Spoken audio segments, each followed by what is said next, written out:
team, along with Sam Watson and his team, we're going to stand together and fight this disease.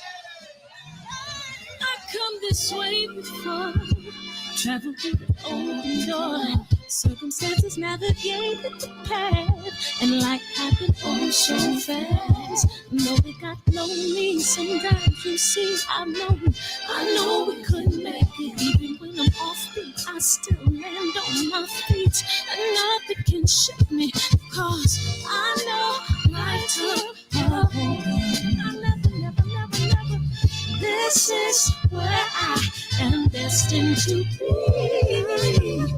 I'm not ready to give up. I believe in the miracle of life. Life's a play for no rehearsal. Learn quickly, they'll come for your role. Games get played, can't take it personal. Cause the devil is a liar. Telling you the truth, hey. It's all in what you do, hey. Some things you gotta do, hey. It's fight for me, I'm gonna take a second, see the blessing in it. But much expected, much is given. Wanna make the living, now I'm giving back to children. Never let the power come first before your happiness, yes. You can be the best if you go the distance. Mix a little sweat with your persistence. You know that the best things are never instant. Just shine up, let them see your brilliance. Get up, open up your eyes now. It's the moment of truth. No backing down. We're bringing it to life. Oh,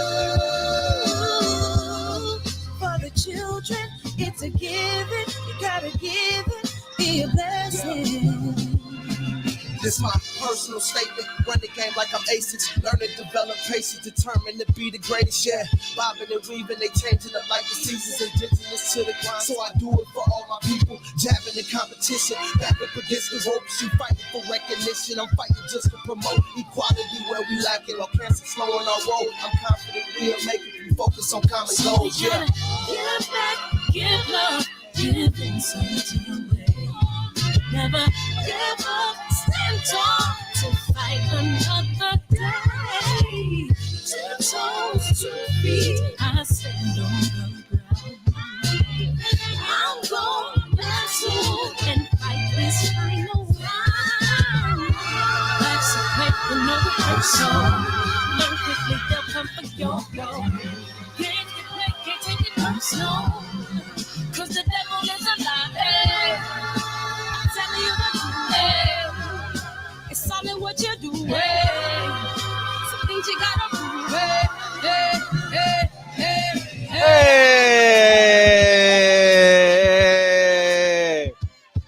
Hey, Sandman. Ain't gonna be no Sandman tonight, though. Welcome to the show.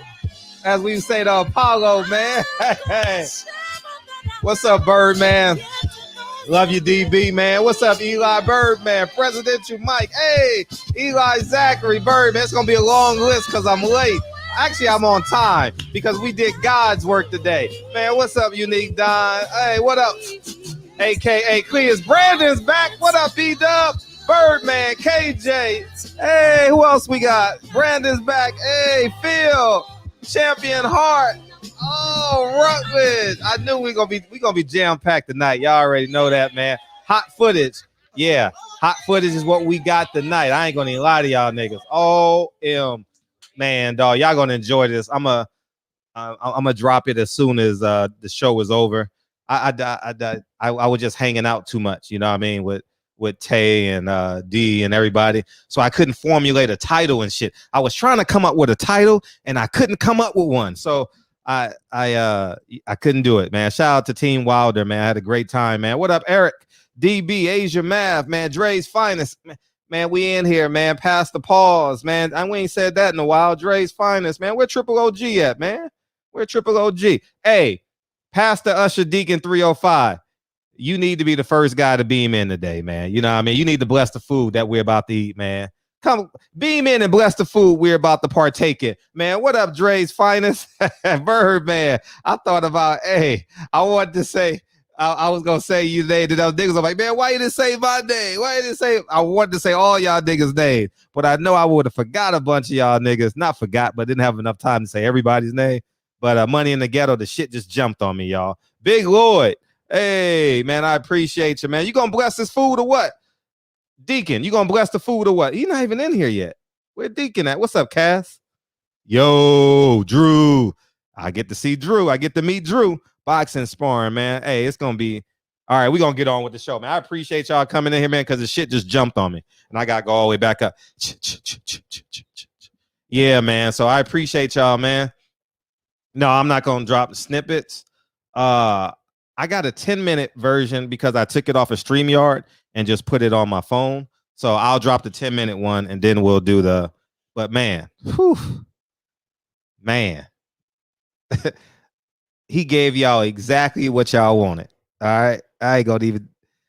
Hey, Deontay Wilder responded to all the questions exactly to how you guys thought he would. You know what I mean? And I'm very interested in what y'all have to say. I'm opening up the phone. I'm gonna drop it at the end of the show. I'm gonna organize it. If I get one of them terrible ass callers like I did last night, I can work on it. But I'm not going to do no snippets. I'm going to just drop the whole interview so we as a community can enjoy it. You know what I mean? Then I'll start snipping it up like I did to Earl Spence. Just give you the entire meal. You know what I mean? So you can enjoy it. And then I'll chop it up as we get closer to the fight. You know what I mean? We'll just sit back and enjoy it. You know, it's it's one of them interviews where you sit back with your homies and you enjoy it, man. You know what I'm saying, Drew? You just sit back and you enjoy it, man. It's one of them interviews, man. You know what I mean? We in there just campaigning and champagning, you know what I mean? Man, shout out to Chris, shout out to Tay Jones, shout out to Telly, shout out to Deontay, shout out to everybody involved, man. Thank you. And I will say this too. Deontay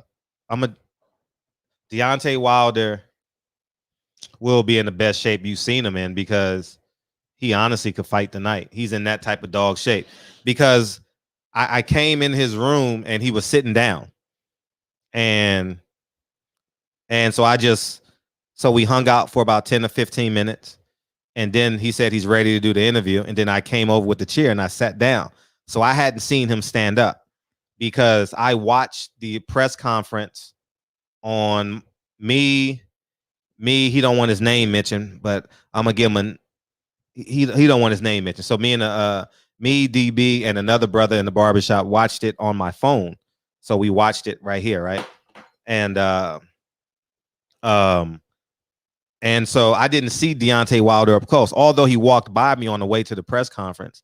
But I just thought he was in good shape because he always is. He's an incredible athlete, you know. And but when he stood up, when we did the interview, he stood up after the interview. And now he's in phenomenal shape. And we rocking and rolling. You know, we rocking and rolling to the finish line. So I'm looking forward to seeing everybody in Vegas. And the phone lines are officially open. Tay Jones is at the airport hanging out, about to get on the flight back to the A.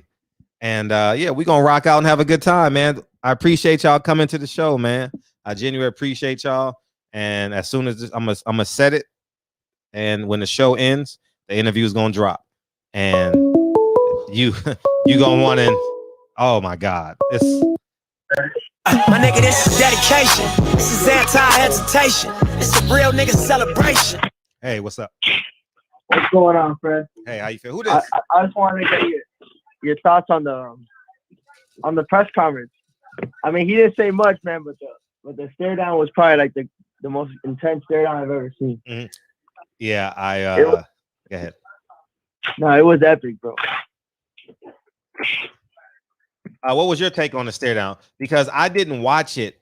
You get what I'm saying? I didn't watch it live. Like, I watched it live, but it was on my phone. You know what I mean? No, it's still live. Yeah, you're right. You're right. You're absolutely right. But I didn't enjoy it on the big screen. So I knew that he was, like doing what he was doing, but I didn't get the full embrace like y'all did because y'all saw it on the big screen. You know what I mean? And we were talking over it and stuff like that. So, but But it was like a 5 or 6 minute stare down, right? Right. Yeah, bro. They were just looking at each other. So I mean, I was screaming. I was like, they're not fucking moving. I was like, they're not moving until someone moves them. Uh-huh. And like my mom's like coming in the room, she stop screaming. I'm like, man, this shit's crazy. I'm like, no one's moving. Uh-huh. And then like it's big, and then like I thought like some crazy shit was gonna happen when everybody like started getting around. I was like, oh, some shit's about to happen here. And then his big ass brother started talking a bunch of horse shit. He just started talking so much shit. I mean, I thought it was epic. Oh, it was great. There's really nothing much for him to say. He already said all he had to say. And like all the media's like kind of bitching, oh, it's bullshit. He didn't say anything. I mean, why is he gonna say anything to you guys when you guys are the same ones ridiculing him and saying what he's saying is bullshit and not true? Yeah. That's why he did all the interviews after with all the people that were with him and always supported him, instead of talking to all the media that don't even support him in general. I mean, that's just my 2 thoughts. No, it's dog. Shit was sorry incredible. For the tape. I'm kind of working too. Oh no worries. No. You got to earn your money. You know what I mean? We totally appreciate you using the barbershop as your entertainment, you know. But yeah, for sure. I'm gonna let you guys go. It's already late over here in the East Coast, but I'm gonna be watching. All right, appreciate you. Have a good one, Fred. All the time. Yo. The phone line's about to be hot. Let me call. What's up, man? What's good, Fred? Feeling good, man. What you on? I can't wait to see that interview, man. Fuck y'all. Yo, this fucking interview. Oh my God. Hey, shout out to 78 Sports TV, dog. Man, we love you, man. Dog, man. Yeah, dig this here, man. With each passing day, do you feel the energy changing in the doubters and the haters? You feel it? I feel it. With each passing day. Y'all nervous. You see, we're going to get what we asked for. We've been asking for this. D asked for this about a week or so after the fight. All he said was, I want my rematch. That's all he said. And y'all called him crazy. He went silent. Y'all made up lies about him. Fury went and tried to do several different things outside of the contract. He said, no, you don't. And then he said, you know what? Yeah, that man cheated. Then y'all wanted toxicology reports and proof, and why isn't he suing? I told you, hold your horses on that arbitration. It's going to happen. Nothing happens overnight.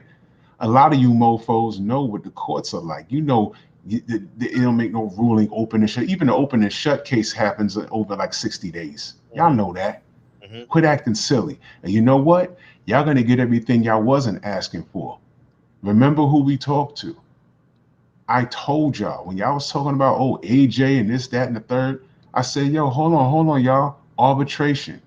Yeah, but he said, yo, Saudi Arabia, arbitration. Yeah, but they already set up the fight. They have an arena, arbitration. And what happened?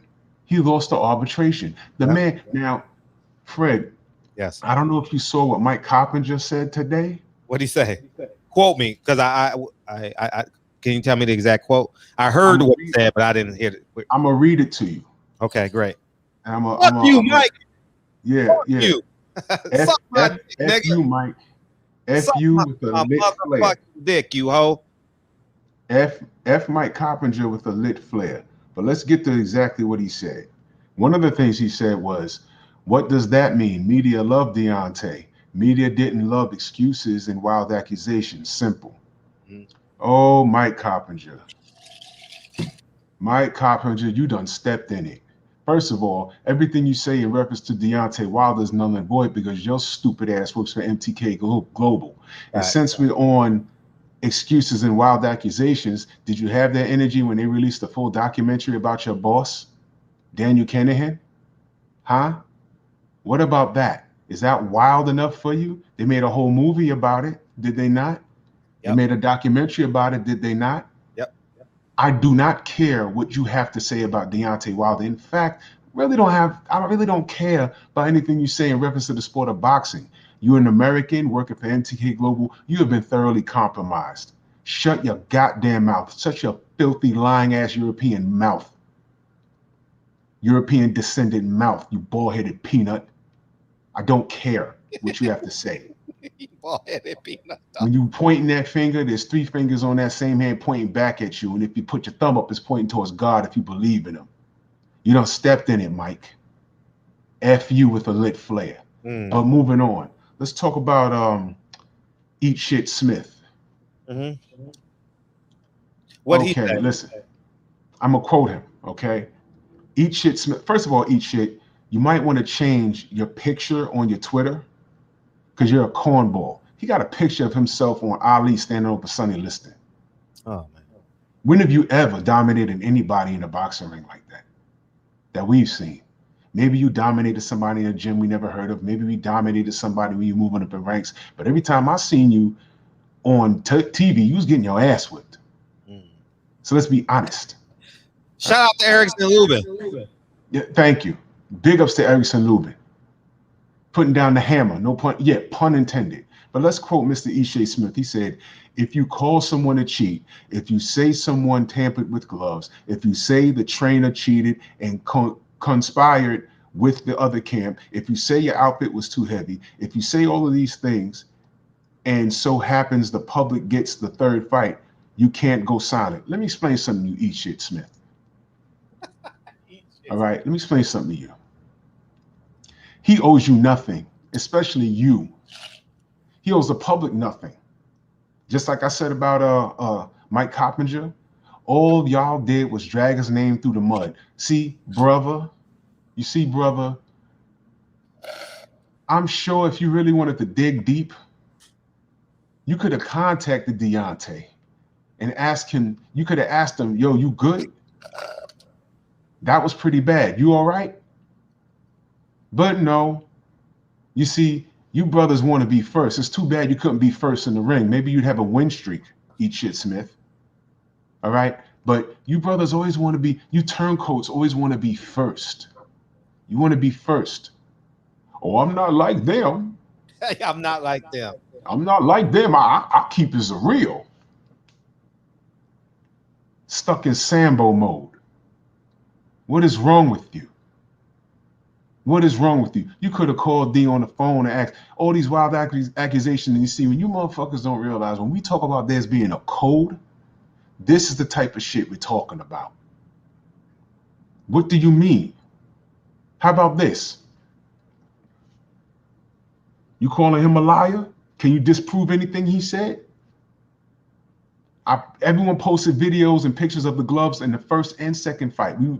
Fury was deducted a point in the second fight. The glove was flopping around and all deflated. In the second fight, he was hitting Deontay with wrist shots. In the first fight, he was doing the same thing. We just didn't catch it until after the second fight. Right. Now, Eat Shit Smith, you get in a ring with a guy that's pillow fisted. That one time he cracks your fucking skull. And then you look at these pictures and you see his glove doing the Macarena, looking deflated. You're not going to have questions? Ishe, get a clue. Wake up and smell the failure. All right? Just because you failed. All right? Here's the deal, Ishe. You probably, if I sat down and spoke to you, you probably would tell me how you gave your life to boxing and you did it since you was a kid and everything. Yeah. You know what I would ask you, Eat Shit Smith? How do you feel knowing that a man that had absolutely no intentions of fighting literally got his 6'7" ass off of a beer truck, earned a bronze medal in the Olympics, turned pro, and with this amateur style was able to tie Muhammad Ali's record? You know, the guy that you put your face over on your Twitter avatar? He's already in the history books. Ishe, how does that make you feel? And I bet you if I look at your face, you'd be like, I hate that nigga. See, it's niggas like you that D's not messing with. He don't owe you an explanation. He don't owe American media explanation. He's not talking to you and cats like you. But guess what? He just talked to Fred. So And he is talking. And 78. He does owe people an explanation, and we got it. But when you hear it, you're going to have to get it from this guy. I heard Ellie Sackback was also there. You have to get it from him. You have to get it from 78 Sports TV. You're gonna have to get it from Blue Blood. You're gonna have to get it from Boxing Ego. And whoever else he chooses to talk to. But who he's not talking to is you. You're mad. He's not talking to Mike Coppinger. He's not talking to Kevin Iole. Because Kevin Iole did the fuck shit on him already. He's not talking to stupid ass Rick Glasser. He's not talking to none of you fools and coons. He's not talking to you. So you have to wait to quote from this guy in 78 and everyone else he wants to talk to. You have to wait.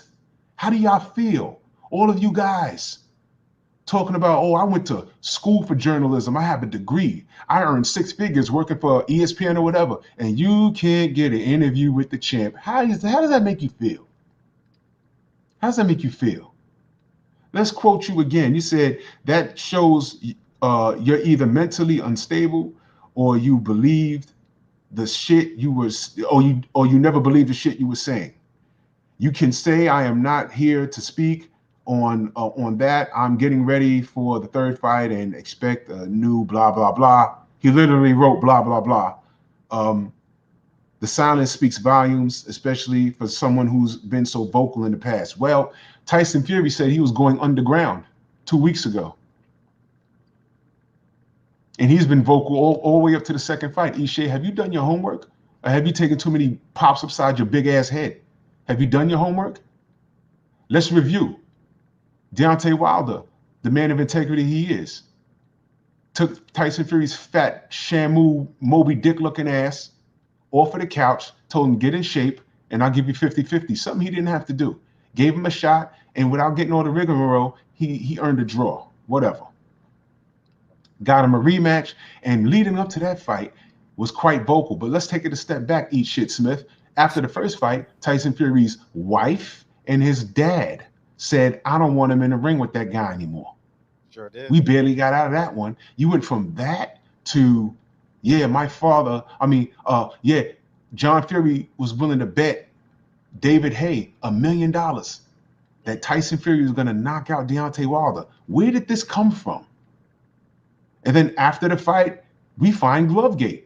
Deontay Wilder says, yo, my shit was poisoned. And all of these things. And you're saying, this isn't out of nowhere.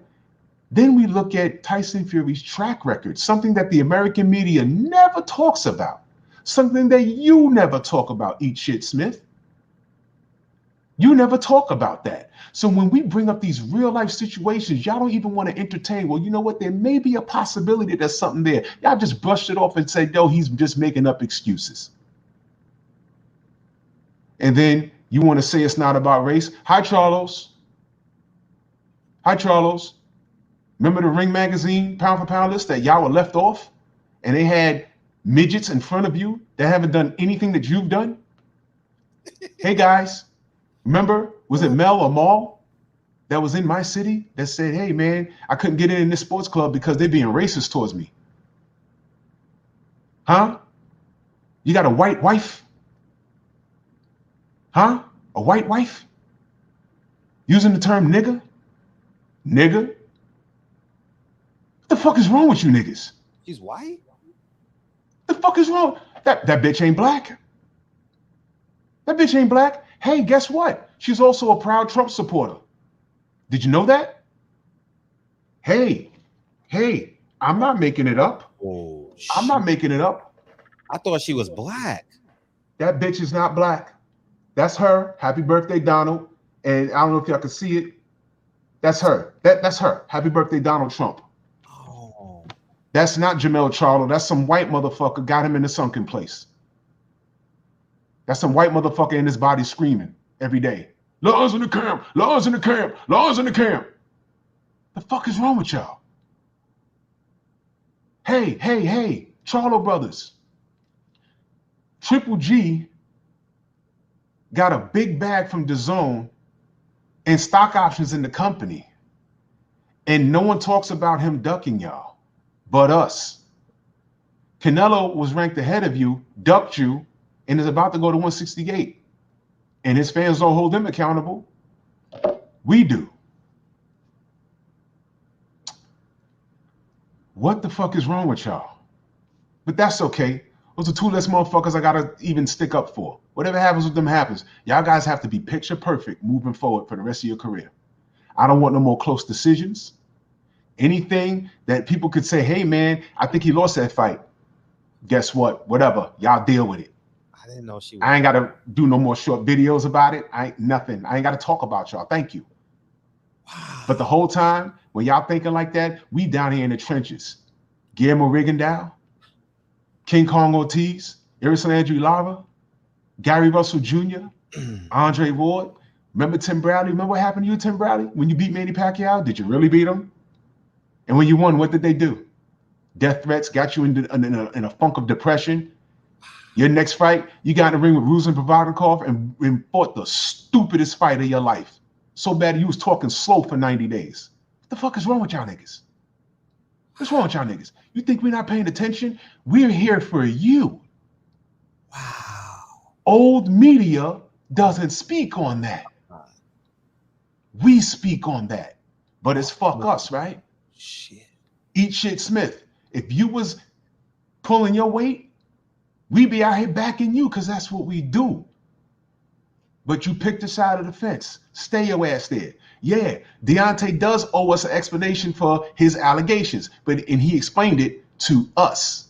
He ain't got to talk to you. Maybe if your YouTube channel was popping, maybe you could try and get an interview, huh? But nobody fucks with you. And if they fucks with you, you probably be monetized right now. You probably have some views. But you know what? All the new fans you got, it's only because you hating on your brothers. Hi, Charles.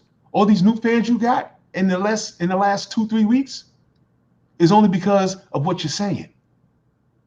And Maul, I ain't forget you. Because it was because of the statement that you made. Remember last year?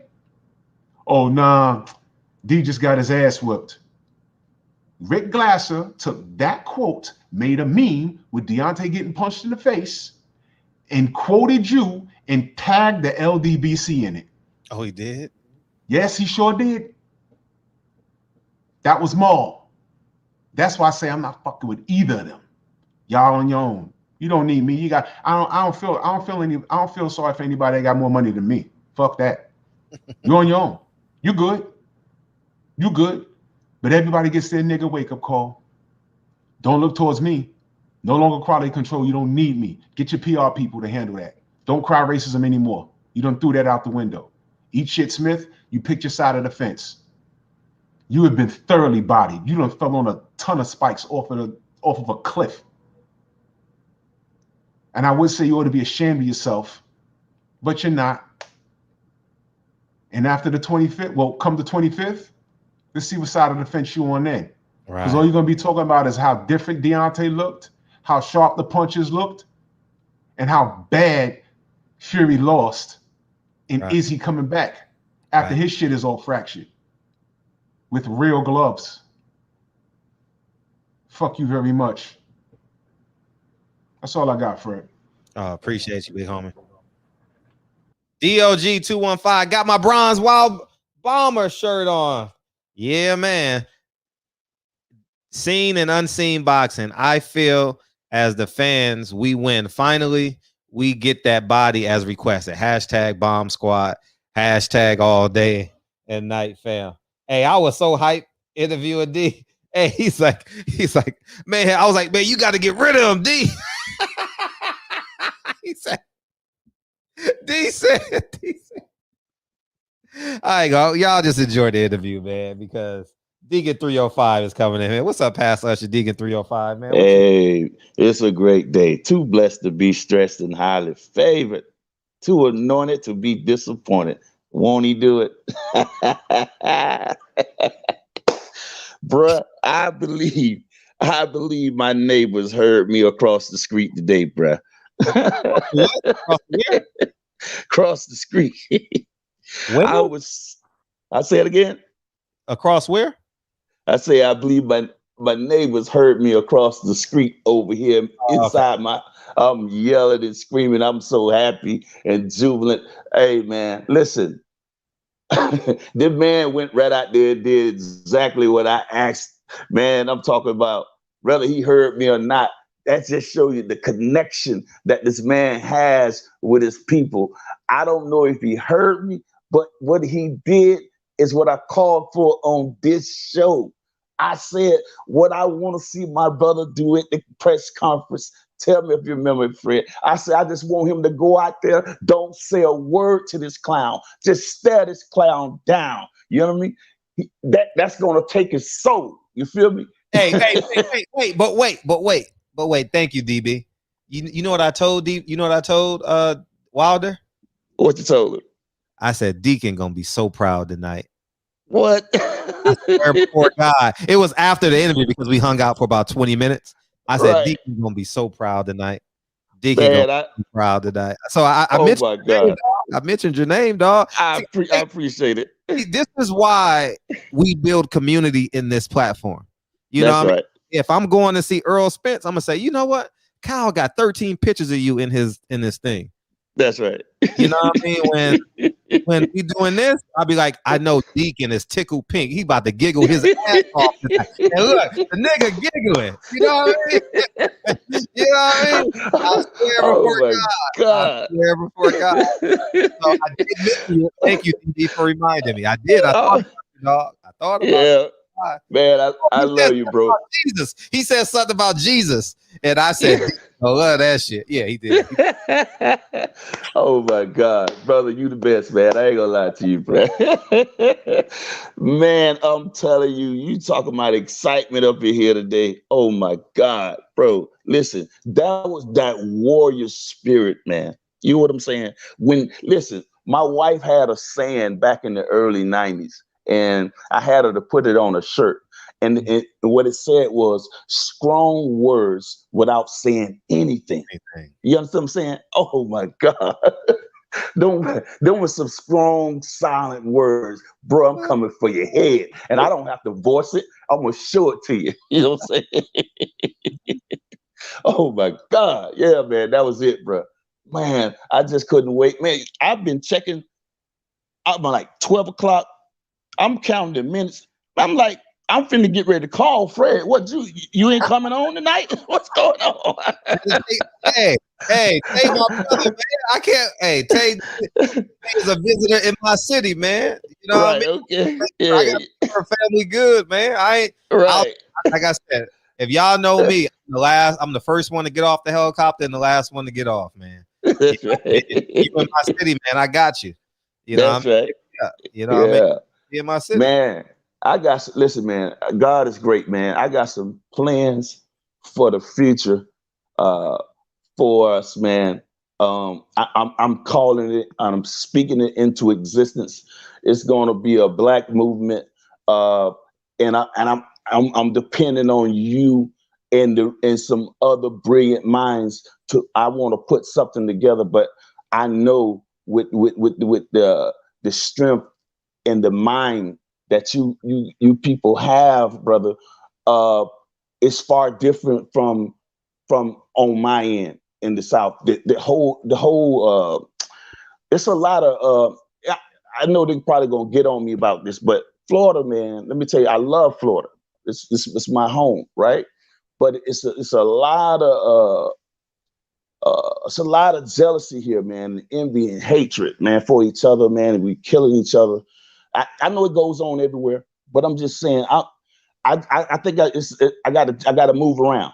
I gotta move around. I did this too long. I need to make something pop. So once I pop on that end, I want to be able to pop this in, back here. It's a lot of things I want to do, man. And God is making room in my life to make it happen. He is. I don't want to speak on the air, but it's all legal. But God is blessing me. And I thank him for it. I prayed for it. I called it into existence. He is making it happen.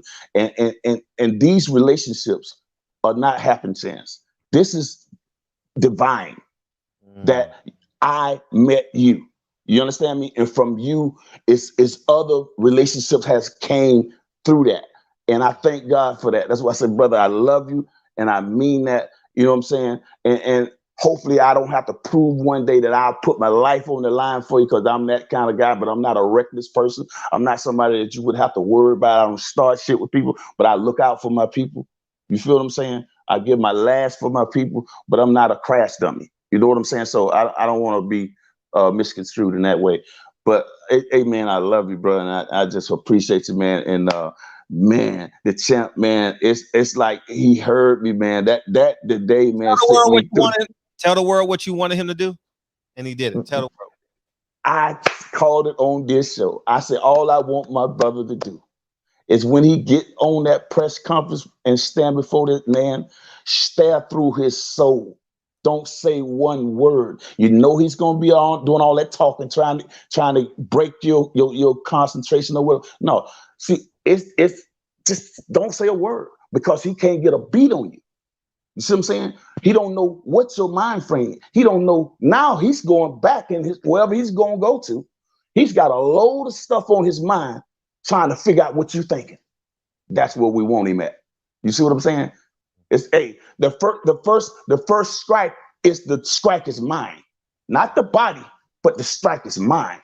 You feel me? And that's what that silent, strong, like take my wife's words again, strong words without saying anything. Boy. I love it.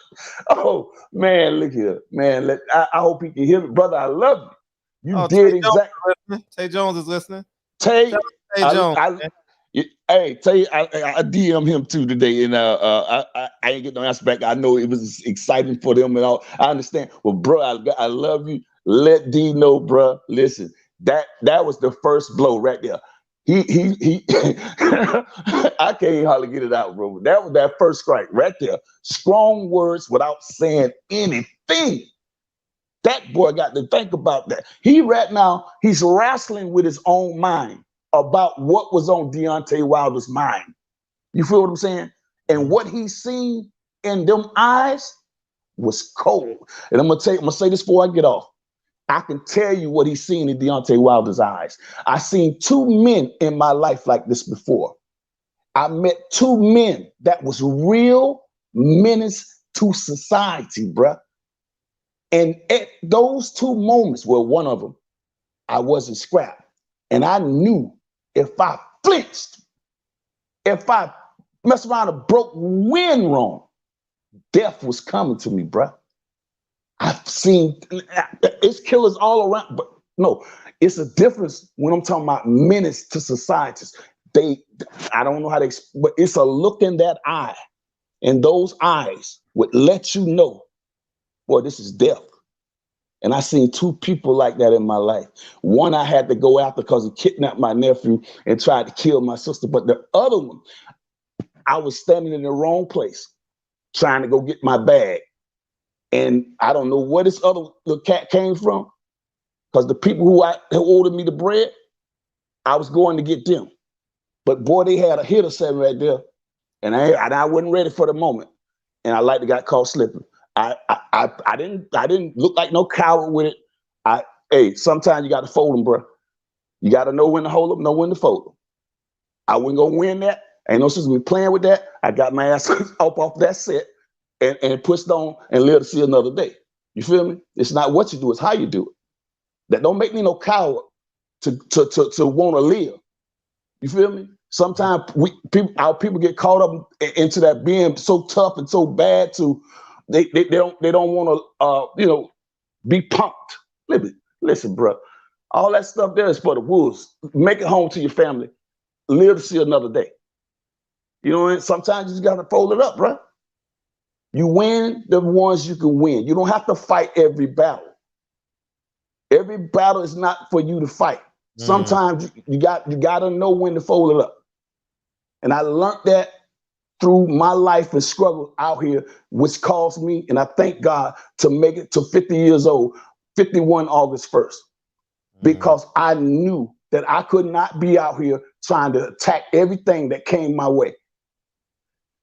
You just can't do that. You're gonna have a short life if you do that, because you're not gonna win them all.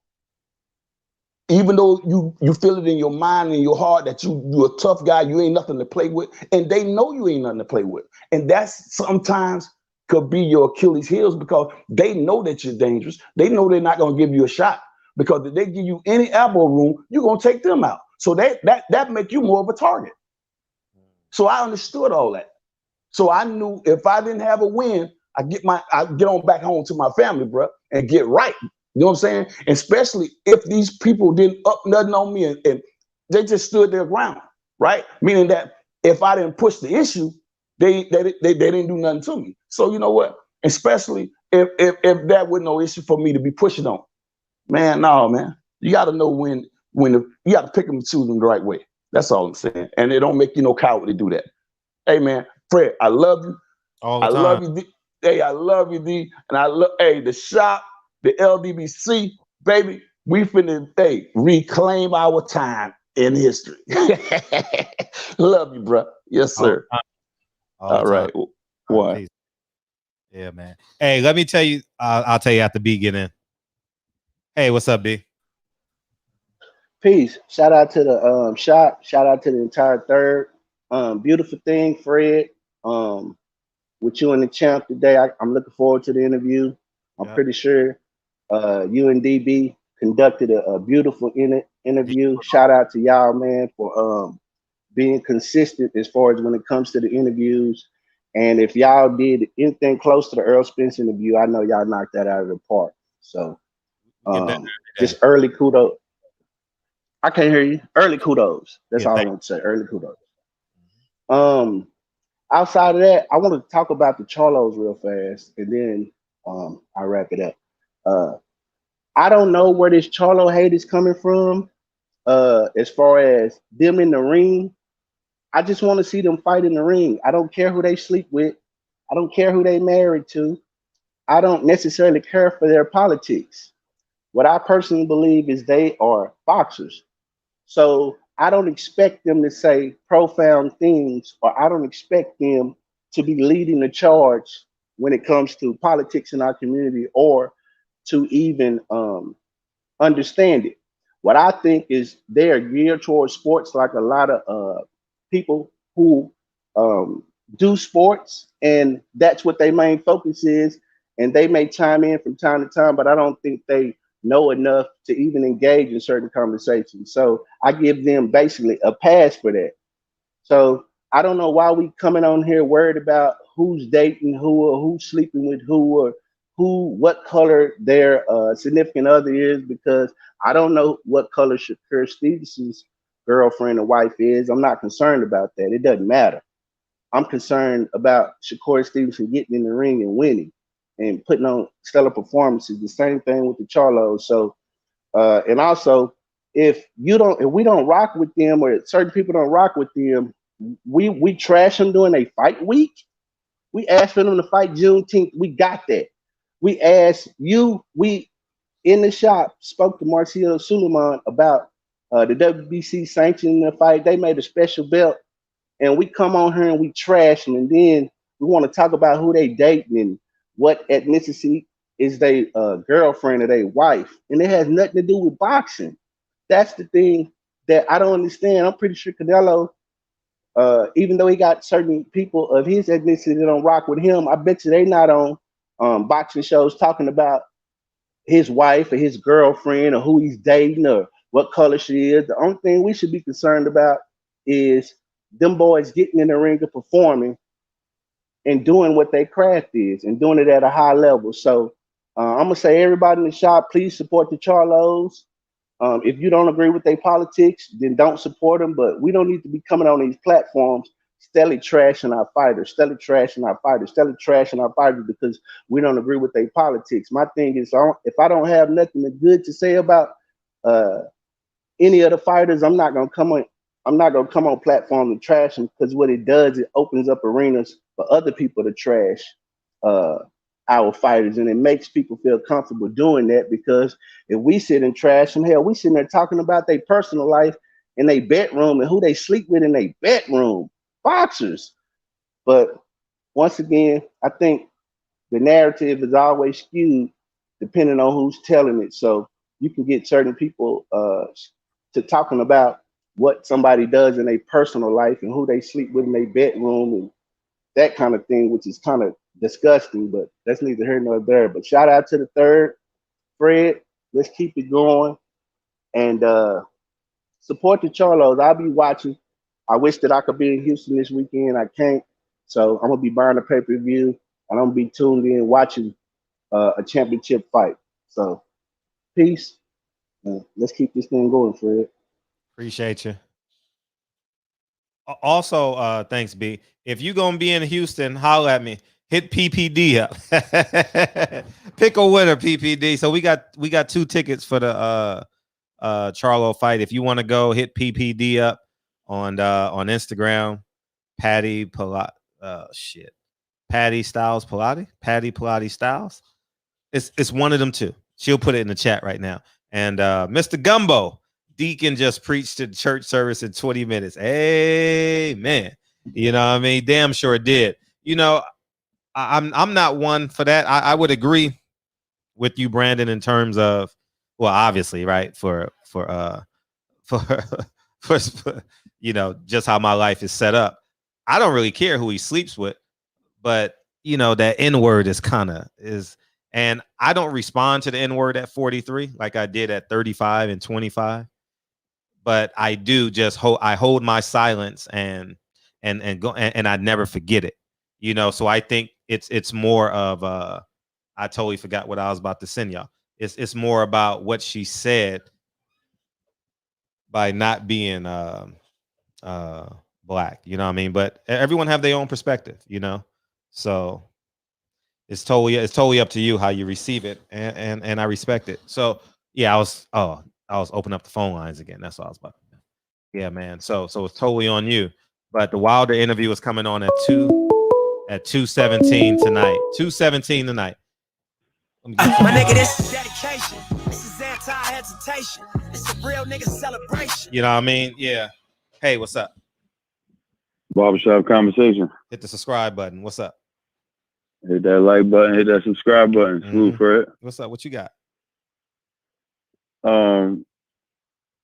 I hear what the last caller was saying, but I'm gonna disagree with some part of what he was saying.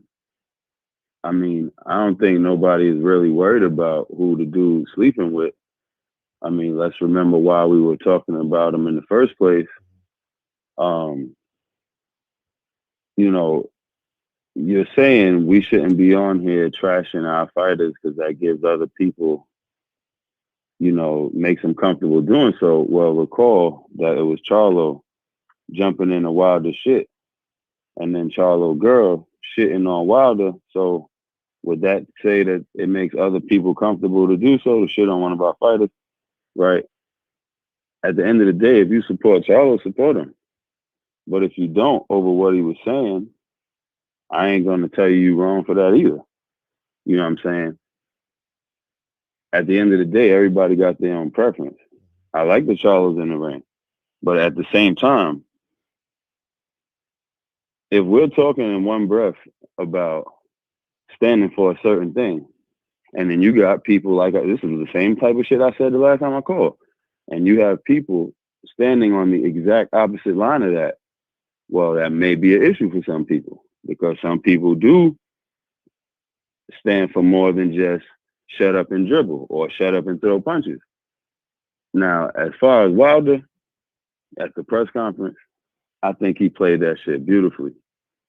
And this goes even into what I was just saying.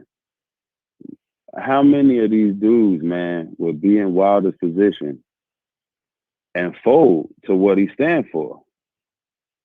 But this dude sat up there and he know it's a big ass press conference. He know people dying to hear him speak. He know they just waiting to catch him saying something. But he also knows it's the same damn people who've been lying on him and shitting on him for the last year. And what'd he do? Stood 10 toes, shitting on all them people, had that chick up there looking stupid as hell, talking to a man that ain't paying her no mind. And that's exactly what he should have did. And then where his voice should be heard, where did he give it? Look what he did. I mean, Fred, for the dude, look what he did, man. He knows how big this platform is that he's on.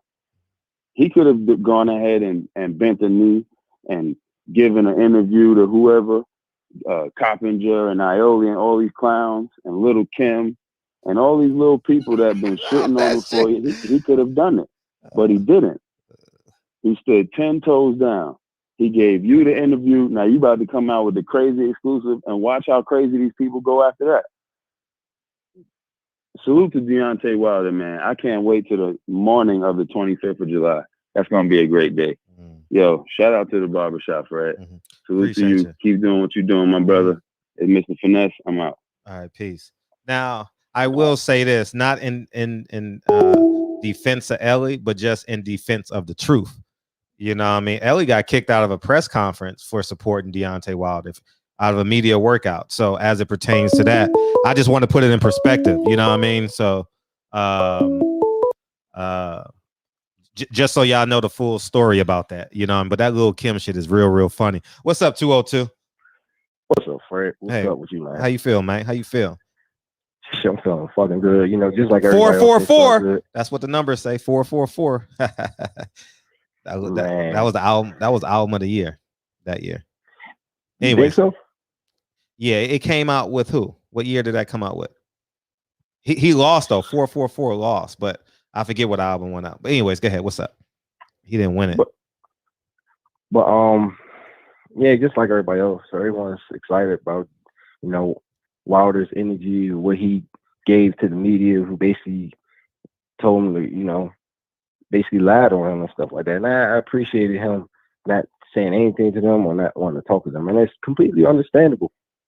Anybody that understands anything about energy and dispositions with people, period, even in business, knows that, hey, if somebody don't support you at all, why would you give your energy to them? Why?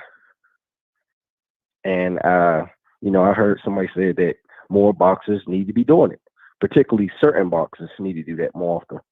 You know, but I really think that Wilder is going to put a beating on Fury. Fury's a big dude, man. He's a big motherfucker, and he's planning on weighing. He's planning on coming in probably over 280 plus pounds. So he's going to be bigger than he was in the second fight, which is smart. I give him credit. It's smart because he knows Wilder's a big puncher, and the more weight you put on, the better you can take somebody's power. So it's a smart game plan. But I think he's going to mess up with his speed as far as footwork. And if the fight get in the late rounds and Wilder's still there, he's going to have problems with his stamina. I truly believe that. 280 plus pounds for a guy like that who likes to be able to move, and he's 260, 250 and stuff, whatever. Yeah, I would love to see how his stamina. I really think in that second fight, his stamina was starting to wane a little bit as it was getting close to the deep rounds, because he was letting off a lot of punches more than usual. So, I mean, you know, I trust Malik Scott. You know, not everybody has to be a great boxer, obviously, to be a smart boxing man with strategy and tactics. But I believe the guy knows what he's doing, and he knows what to do. And I really believe they watched that first fight a lot more often than the second one, in my opinion, because I think Wilder had way more success going to Fury's body in the first than in the second one. And I think he even hurt Fury in the first fight with a body shot. You know, in the first fight, he sure did. Yeah, I never forget it. He backed off on Wilder. He had Wilder in the corner, and Wilder countered him with a straight right hand off the guard. I was like, man, he needs to do that more often. Just shoot the right hand, just fake the left jab, and boom, or fake the left hook. I mean, there's so many things he can do, and I look forward to seeing what he can do, because Fury's in big trouble, man, and I think he knows it, which is why he's training as hard as he can. He's training like his life depends on it, because it pretty much is. It pretty much is. One thing in boxing, we should all know, nothing's more dangerous than a man who has nothing to lose. Nothing to lose and everything to fucking gain. And we saw that with Fury. This dude had nothing to lose. He wasn't no fucking champion. That lineal championship is bullshit. The last lineal champion was Lennox Lewis, and he never lost it since. So that shit is bullshit. But yeah, man, Wilder needs to be appreciated more often than that for even chasing this fight for once. There's people who take beatings in a fight and they don't want no smoke with the person who gave them a beating. No smoke. They opt out. We see it all the time in boxing. A guy loses one fight, gets beat up. He don't even want to go for a rematch. Never fights the guy again. Wilder wants all the fucking smoke, and you gotta respect the shit out of that. You got to. And I think my pick, I'm going with late stoppage by Wilder. I think it's going to be a brutal beating. I don't think after this fight, Fury's going to fight for the rest of the year. I think he's not going to fight for the rest of the year this year. I think Wilder's going to be throwing way more crisp, short shots instead of them long, slappy shots. Sometimes he does, and it's going to do a lot of damage. That left hand actually has a lot more power than people think. That was the one that actually dropped Fury. I think, was it both times in that first fight? I think it was both times. He caught him with the left hook on the temple and put him down. So I think they should use that more as a weapon, and then come with the right hand, because Fury knows that right hand is going to come. But use the left hand more often as a weapon, and he can get him the fuck up out of there. Right. Or just beat him up. Honestly, I prefer him to beat him up. I'm going to be honest. I prefer him to beat him the fuck down versus just knocking him out cold in the first. I want to see from round 1 to round 11, beating him down. I'm talking about career beating, ending. Injuries all over his face, fractures, orbital bones, all of that. Fury deserves all of it. This dude is the greatest cheater of all time. Another press conference where the press doesn't announce this dude is a fucking cheat. Another press conference. One of the most privileged athletes I've seen in my fucking life. This dude has been caught on video. It's on fucking video. Wilder could have pulled out a video on his phone. This dude is cheating. But he didn't. So I look forward to this. Can't wait for it. I know you can't. Everybody in the chat can't. A lot of people can't. It's gonna be glorious, man. I really believe. I know a lot of people think Fury got his number. Like I said, it's nothing more dangerous than a man that has nothing to lose and everything to gain. Wilder was already dangerous. Now he's even more motivated, and he fought Fury twice, so he knows what he's up against clearly. So I'm going with late TKO, 11 round stoppage. Fury's not gonna fight the rest of this year after that, and I'm out. Peace. Hey Nemo, I'm gonna have to see who you are, man. You're gonna have to show me you're a real person. So before I beam you in. So but yeah, feel free to call in. Okay, perfect. Okay, I remember you. What's up? Hey, what's up, Fred? How y'all doing? How you feel? E1K. Let me get E1K in here. E1K. Let me get E1K super chat. $5 and $5 out of the Wilder fight, bro. $5 in, $5 out of the Wilder's fight. It's coming back to you, man. We appreciate the support. What's up? All right. So, quick question. Now, have the Charlos? Have they? Now, I don't care about their personal life, but have they apologized yet about what they said? Not that I know of. Oh, okay. Okay, so then, yeah, I don't care about them then in regards to their fight. Okay, so if they're not going to acknowledge the fact that what they said about Wilder, like race doesn't matter, what have you, then nah, they don't. At least for me, I don't need to give them my money. That's my thoughts on that.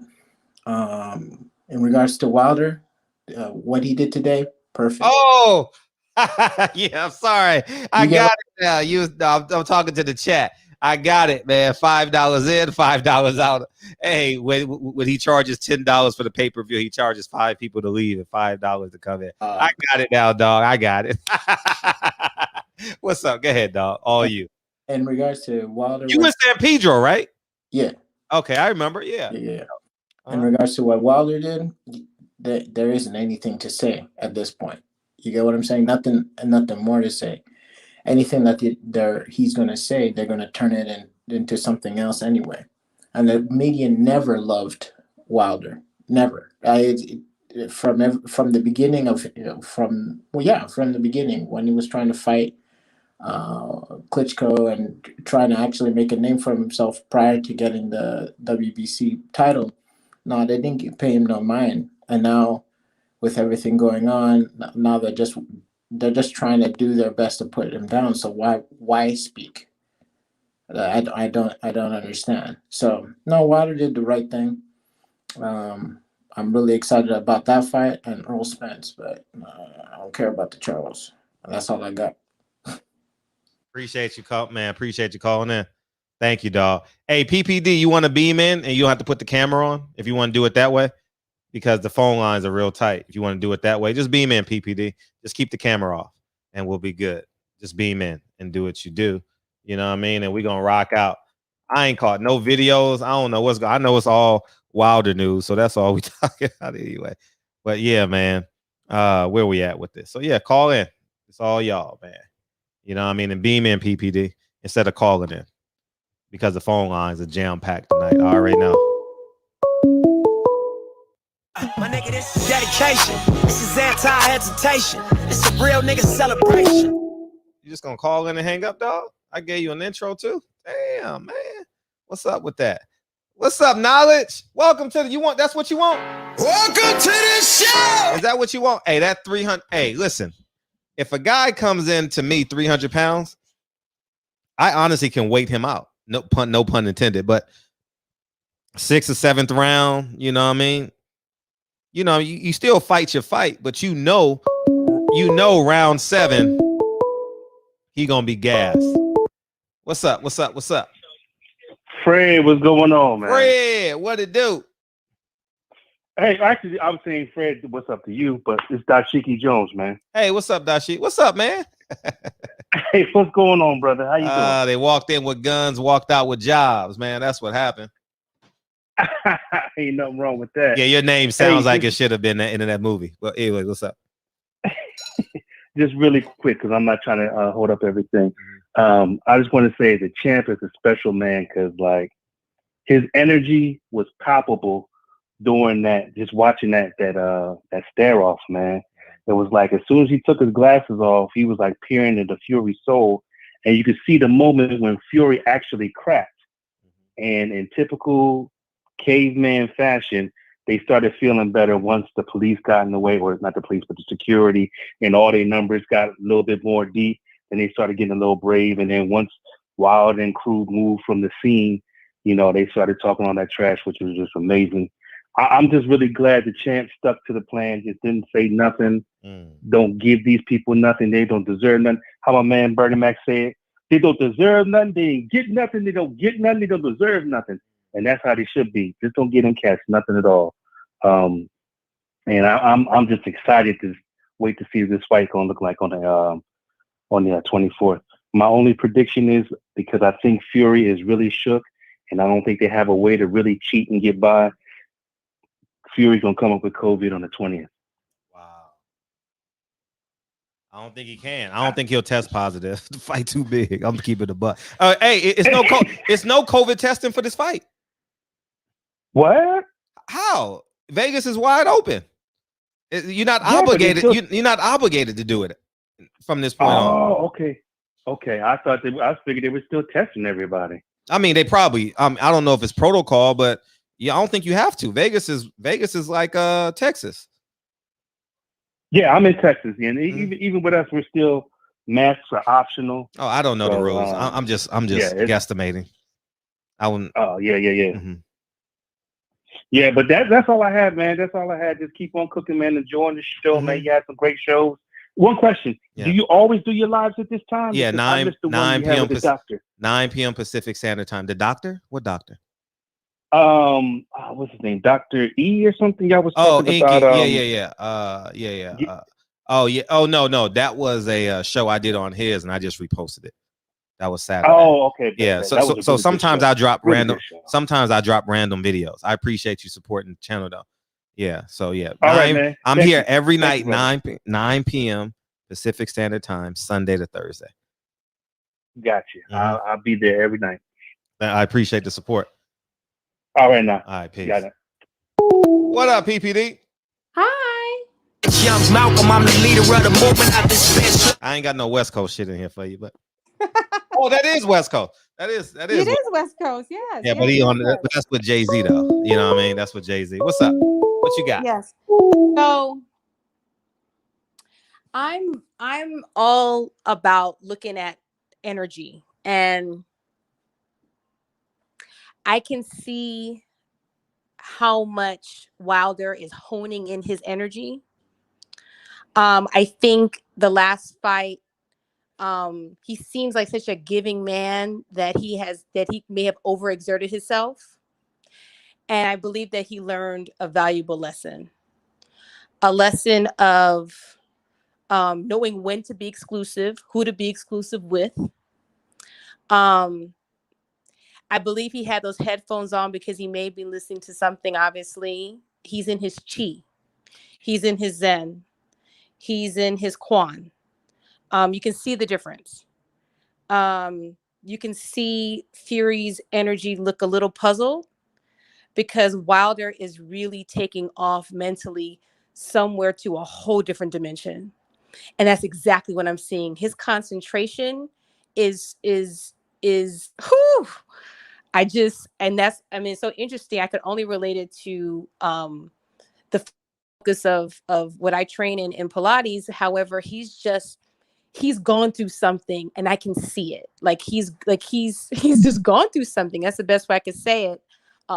There is growth, there is healing, there is a pillar. There's a serious pillar in him, and it's about to be really, really, you're going to see him in his greatness. I'm very much seeing the difference in him, and it's phenomenal. He went past so much in that man's eyes. Like he was looking at Fury's like great kids. Like he was gone. That mental sharpness, woo! If he just stays there with that, because it read so much. It read so much. And y'all know boxing more than me, but I just really saw the difference. And I just had to say that. It's just, I mean, I wish I can get there. I think just to view that, just to witness that, just being, yeah, man. So I'm just happy that he is honing in. He's honing in. That's exactly what we're witnessing. And it's wonderful to see. That's it. I appreciate the call and tell them about Houston. Yes, if you can, please do. So Patty Pilates Style is my Instagram.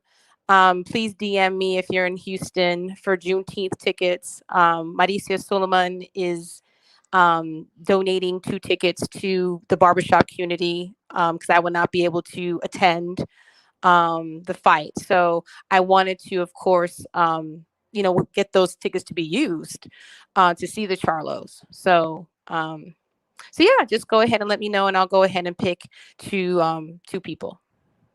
For sure. PPD's Okay. in charge, y'all. Don't get my DM. You got way too many DMs right now. You about to slide into her. Slide into PPD. Okay. Appreciate you. I appreciate you too. All right, bye. All right, peace. J.A. Dixon, he's saying Fury gonna pull a tail. He gonna catfish the boxing fans. Champion Heart, salute the Team Wilder. Salute to my family in the chat. I gotta lay it down. Very tired. Is that hot, Jeffy? I'm fucking with you. Also, man. Good night, man. When you wake up in the morning, go watch that Wilder interview. How about you do that? That's up. The phone lines are open. Let's get it. Let's go. Who wants to beam in? And we good. You know what I mean? But yeah, the loudest one in the room is the weakest. How about that?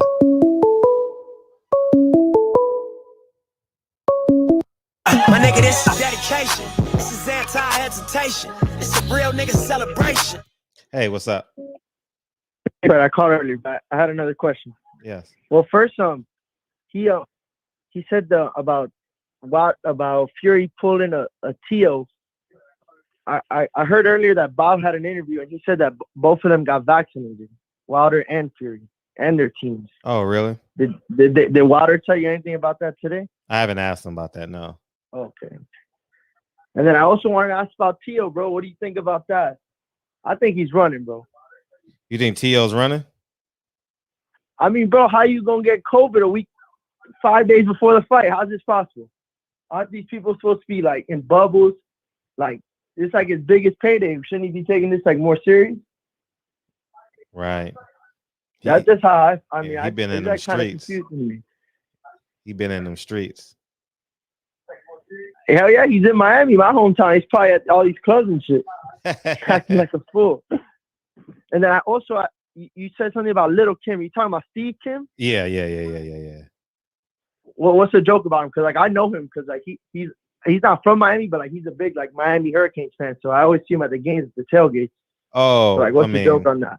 I mean, we just it's just a play on his name, you know, Lil Kim. You know what I mean? He's not liked in these neck of the woods. No, I mean I don't really know. I only know him from like the tailgates. When I see him at the tailgates, I didn't even know he was like an ESPN boxing reporter. And then I found out, and then like I see what you're saying. Like he's kind of biased, like for the black fighters. Like he doesn't really like rep with them. Yeah. And then I also wanted to ask, when you moving to Florida and getting out of Cali? That's where you live, right, Cali? I live in Cali. When I move to Florida? Man, Cali's terrible, bro. Man, taxes are horrible over there. I'm not. I mean, you got to have an ass and two titties to even pose that question to me. All right, Freddie. Have a good night, brother. Peace, kid. Yeah. Shit. I ain't moving nowhere under. You know what I mean? Shit. Yeah. Shit. I ain't about to holla. You know what I mean? So yeah, man. I'm hype, y'all. I'm hype. July what? 24th. Tickets starting at $500 right now. Get your tickets. It's gonna be in great demand. It's gonna be in great demand. My nigga, this is dedication. This is anti-hesitation. It's a real nigga celebration. What's up, man? What's up, man? How you doing, man? How you feel, man? I'm good, man. I'm good. And where you been? How you been? I've been just just trying to take care of, business and you just had a baby like 9 months ago, right? Yeah. He's 7 months now. Oh, man. 7 months. Yeah, I know it's been a minute. Yeah. Yeah, man. Just trying to take care of business, trying to get that credit right so I can get that business credit and get my business going and everything, But yeah, man. That press conference, man. I'm gonna rewatch it after the show. I ain't never seen so. I mean, it's just cold. I mean, dark. I mean that the look that he just stared at. He didn't even move. I mean, man. If his eye was itching, I mean, you probably couldn't even see it. You couldn't even see it, man. It was that. I mean, oh man, it was crazy. It was crazy, man. But yeah, man, he go. I think because since Fury's gonna put on 300 pounds, if I was Wilder, I would like move, like keep it moving and go to the body more, and of course hide the right hand, and then catch him with your right hand. But I would move. That would be my game plan: to move around the ring, to move and go to the body. You know what I mean? That's my opinion on as far as what the game plan, what I would do. Because Fury putting on extra 300 pounds, that's extra weight. You know what I mean? Oh, like, big time. Yeah, that's like extra weight. And his game plan is to put on the weight to take the punches, but he ain't thinking you got to move around with that extra weight. He ain't used to that weight in the ring like that. Right.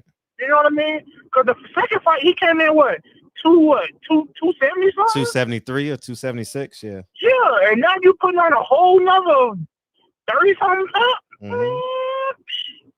Okay. But yeah, as far as if I was Wild, I want to say there is no talking. The media don't like him in no damn way. Every time he says something, they twist his damn words anyway. So why the hell he go talk? Why he want to talk to y'all? Hell, I wouldn't want to talk to y'all either. You know what I mean? Like, y'all don't like him. Every time he say something, y'all twist his words. Like when he said about the comment about what was the one comment? It's in the tip of my tongue. He was like if he died, no, what was it? He dies or something like that. He was saying, And then the media tried to twist that. But I can't wait, man. I can't wait for Wilder to get his revenge, man. Like for real. No, it's So gonna. you going to the fight? Yeah, I'll be there for sure. I got to. Oh, okay. Got to. Oh, and man, and Charlo, man, that was messed up of him to say that though too, man. About Wilder, yo. That's messed up. You should stay out of other people's business, dog, and worry about your own. You know what I mean? Like straight up. I'm gonna tell y'all right now. Go watch that Deontay Wilder interview. Man, it's gonna be the best hour and 20 minutes of your life. 30 minutes of your life. No lie. Talking about with you? Yeah, it's the best shit ever. Oh, okay. I'm gonna check it out, man. I'm gonna check it out. Most definitely. And then I got one more thing to say too. About this like Juneteenth situation. They want to celebrate. You know, they're gonna make it a holiday. But the thing is, why the hell they can't pass a crime bill or reparations for us, but they want to give us this holiday, which is, you know what I'm saying? They need to give us reparations. That's more than a holiday. You know what I'm saying? You know what I mean? That's more. I feel like more will help us more than one day than a holiday. You know, but I know it's bringing awareness to you know what I mean, our culture and everything, and what happened to us and everything. But still, you get what I'm saying? I get it.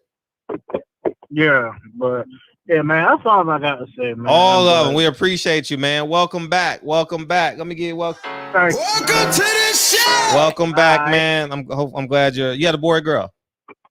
I had a boy. And what's his name? Jadon. Jalen? No, Jadon. Oh, Jagon. And what does that mean? Yeah, Jadon. That means God has heard. Okay. Yeah. Jagon's birthday. Jagon's birthday. Yeah. Yeah. November 7th. November 7th. Yeah. We're gonna celebrate his birthday in here, man. November 7th. All right. We're gonna sing happy birthday to him. Man. Yeah, for sure. For real. Man, oh yeah, one more thing. About the COVID situation with Tio, I don't think it was COVID. What do you think? I think it had got to do something with some PEDs. You know, doggone top ranked fighters. You know that Bob Air always want to cover up some crap. You know that. So, but yeah, I think it's deeper than that, and they're using COVID as the excuse. That's just my opinion. Because if it was just COVID, then why would you wait a whole nother until August now? And then around August time, that's when the NFL is going to be kicking off, and you can't have it in Miami no more because the Dolphins going to be start training. The Miami Dolphins is like, no, I think it's something deeper. I think it's deeper. Like, what you gonna have it at? If it's COVID, then everybody else, that's like 2 weeks protocol. That's like 2 weeks tops. And then you wait till a whole nother 2 months? August? Come on, get the heck out of here. That's just my opinion on it. I think it's something deeper. But we'll never know, but the truth will come out eventually. We'll know, but it's gonna take a little while. Just gotta let it marinate. Let it cook. It'll come out. But all right, man, that's all I gotta say, man. Let somebody else go ahead and call here. Buzz in. Appreciate you, man. No Welcome problem, back. man. Welcome back again. Thank you. Appreciate you. All right. All right. Peace. All right. Rod 870, good for Wilder. FO Media, I'm proud of him. Say it again, good for Wilder. FO Media, I'm proud of him. Hell yeah. You know what I mean? That's a big move, man. You got to understand, man, the bigger picture. You know what I mean? So what's up, Deacon? What you got? I just want to chime in real quick. I think we probably need to pump our brakes because I know for a fact that Wilder and his team is smarter than to go with this fake bull crap that's coming out of Tyson Fury's mouth. He's scrambling, he's reaching, talking about he's coming. Also, it's really not bull crap. It's a strategy. saying that he's going to come in at 300 pounds, which is ridiculous, right? What that is, you hoping that these folks are stupid enough to listen to you and try to come in being heavier, and that would only slow our brother down. We're not that stupid. So you can put that in your bag and burn it.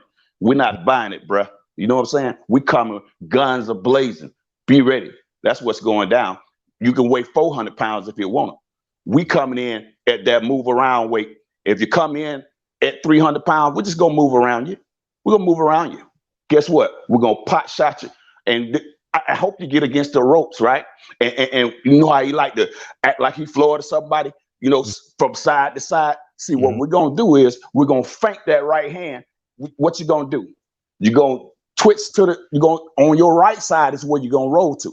And when you roll to the right side, that left hook coming to your body, right in your chest area, knocking all that life out you. You understand me? And straight back with that right hand.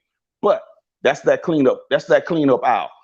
Know that these boys are not playing with you. You can come in wearing what you wanted, but it's not going to dictate what this brother coming in wearing. So that ain't going to work. You're dealing with some professionals. You got to talk that stuff out there with the kids on the streets, bro. It's not working. It's not working. I already know that they're not buying that. And I just want to put that out there so our brothers and sisters, I'm saying it respectfully, that we should not buy into that narrative and feed that and put that in the air, because we don't want them to think we're stupid like that. Bruh, take that back to England, wherever you come from with it. We're not buying it. I just want to put that in the air. Hey, appreciate you, my brother. Yes, sir. Appreciate you. All right. Thanks, D. Call in, y'all. Call in, man. It's a celebration that time of year. We gonna have a good time. I'm off key. Bring your laughter too. Oh, we gonna celebrate this time for you. And this is what it feels like. 979. Where art thou? Hey, how you doing, Fred? How you doing? First time caller? No, I called the other day. You told me to call back at night. Okay, what you got? What's up? Well, I want to first address the Teofimo Lopez situation. Sure. I don't think people understand how this virus works. I think if enough people got vaccinated, you wouldn't have an issue where things get postponed. I don't think it's a fake. It's a real virus. I think he got it. I don't know if he had necessarily had any power over how it was rescheduled, because it was supposed to go on, and the fact that this kind of just threw all the wrench in the engine, messed it all up. I think that was probably the best next available date. And why would he be scared? This guy's undefeated. He beat Lomachenko. It's insane to say he'd be afraid of Kambosa. That don't make no sense to me. I think it was. I think he honestly got COVID, and I think more people took the virus serious, we wouldn't have an issue like this. The second thing I want to talk about, that stare down today, that Wilder Fury. I was listening to the descriptive language Wilder was saying, and then it kind of put it in perspective when he saw him and they didn't say a word. And I think Wilder's is on a different space, mentally, physically, and spiritually. And I don't think Tyson Fury is going to be ready for that. And I think Wilder's going to knock him out under 10 rounds. Really? Under 10? Under 10. I'll take that. Fury gonna get tired. He can't get in shape for this fight now. I don't think 300 pounds is not in his best interest, but he's not committed to it. He's not committed to getting to 250 or 260. And the last thing I'll say is that Pacquiao's going to beat Earl. He's going to beat him, I believe, in the 10th round. My rationale is the combination is going to be too much for him, and the angles, the awkwardness, the fight that Thurman caught backing up. I think Earl's going to make those same mistakes. Maybe not so much backing up, but not understanding where that next shot's going to come from. And I think this is going to be a flash knockdown. I think he's going to have a couple of those, and I think this is going to add on, and then later round it's going to be too much. Okay. Well, I look forward to having you in here August 22nd, and we'll have this conversation. We'll revisit this part of the conversation August 22nd. And July 25th, we're going to have a party in here. So you're more than welcome to join us. All right. Appreciate you. Tay Jones, you good, man? You good? You good? Yeah. Okay. Keep calling in. I see him.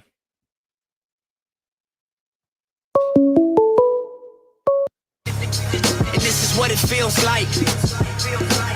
682. Ah, Fred, you know what it feel like. What it feel like?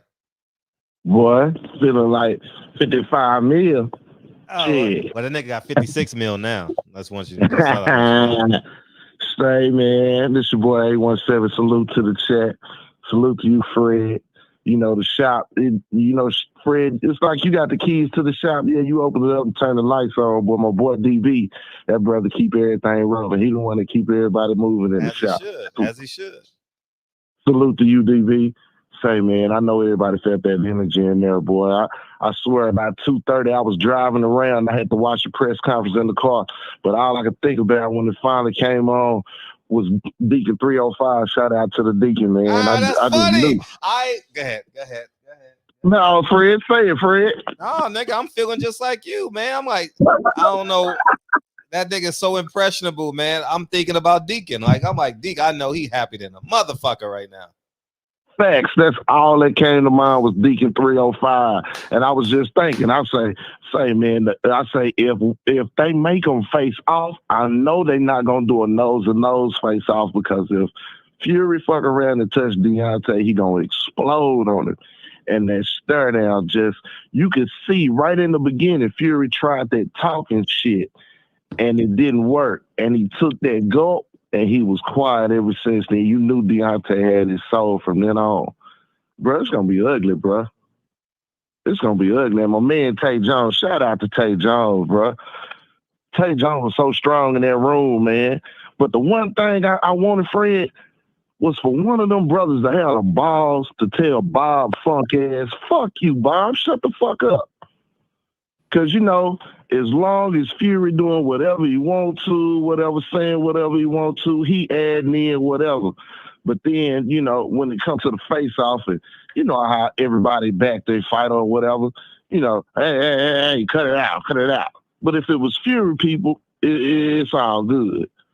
Get the fuck out of here. You gonna hold order, man. But I just can't wait. You know what I'm saying? Spit Bucket Bucko, I know you out there. Don't ruin the show, man. I know your funk ass gonna call in, man. You know it too, Fred. That's why you sit back there getting, his funk ass gonna call in. God damn. I got a whole nother sweet roll for his funk ass. But shout out to the chat, man. You know what I'm saying? And today Wilder Day, man. There's one more thing before I go. Today Wilder Day. Don't talk about them buck dancing ass Charlos, fuck to your female, and whatever he called. Today is Wilder Day, bruh. The countdown has started. Retribution is coming. You know what time it is. You should have went home. You should have did what your daddy said. You should have ran home. You should have threw that belt in the trash and come on home, son. Is what you should have done. Bomb squad all day. Why not? What's up, Kyle? What's going on, Big Fred? Hey, yes. I was thinking about just doing the interview from my channel. So go live, but watch the whole Deontay Wilder interview. I'm not doing it till 2 a.m. Oh, okay. It goes live at 2 a.m. So, okay. Do what you want with it, though. Do what you want. It's all good. It's all good, man. Hey, man, keep doing what you're doing, Big Fred, man. Hey, you sound like you look like you could have been a character in White Chicks.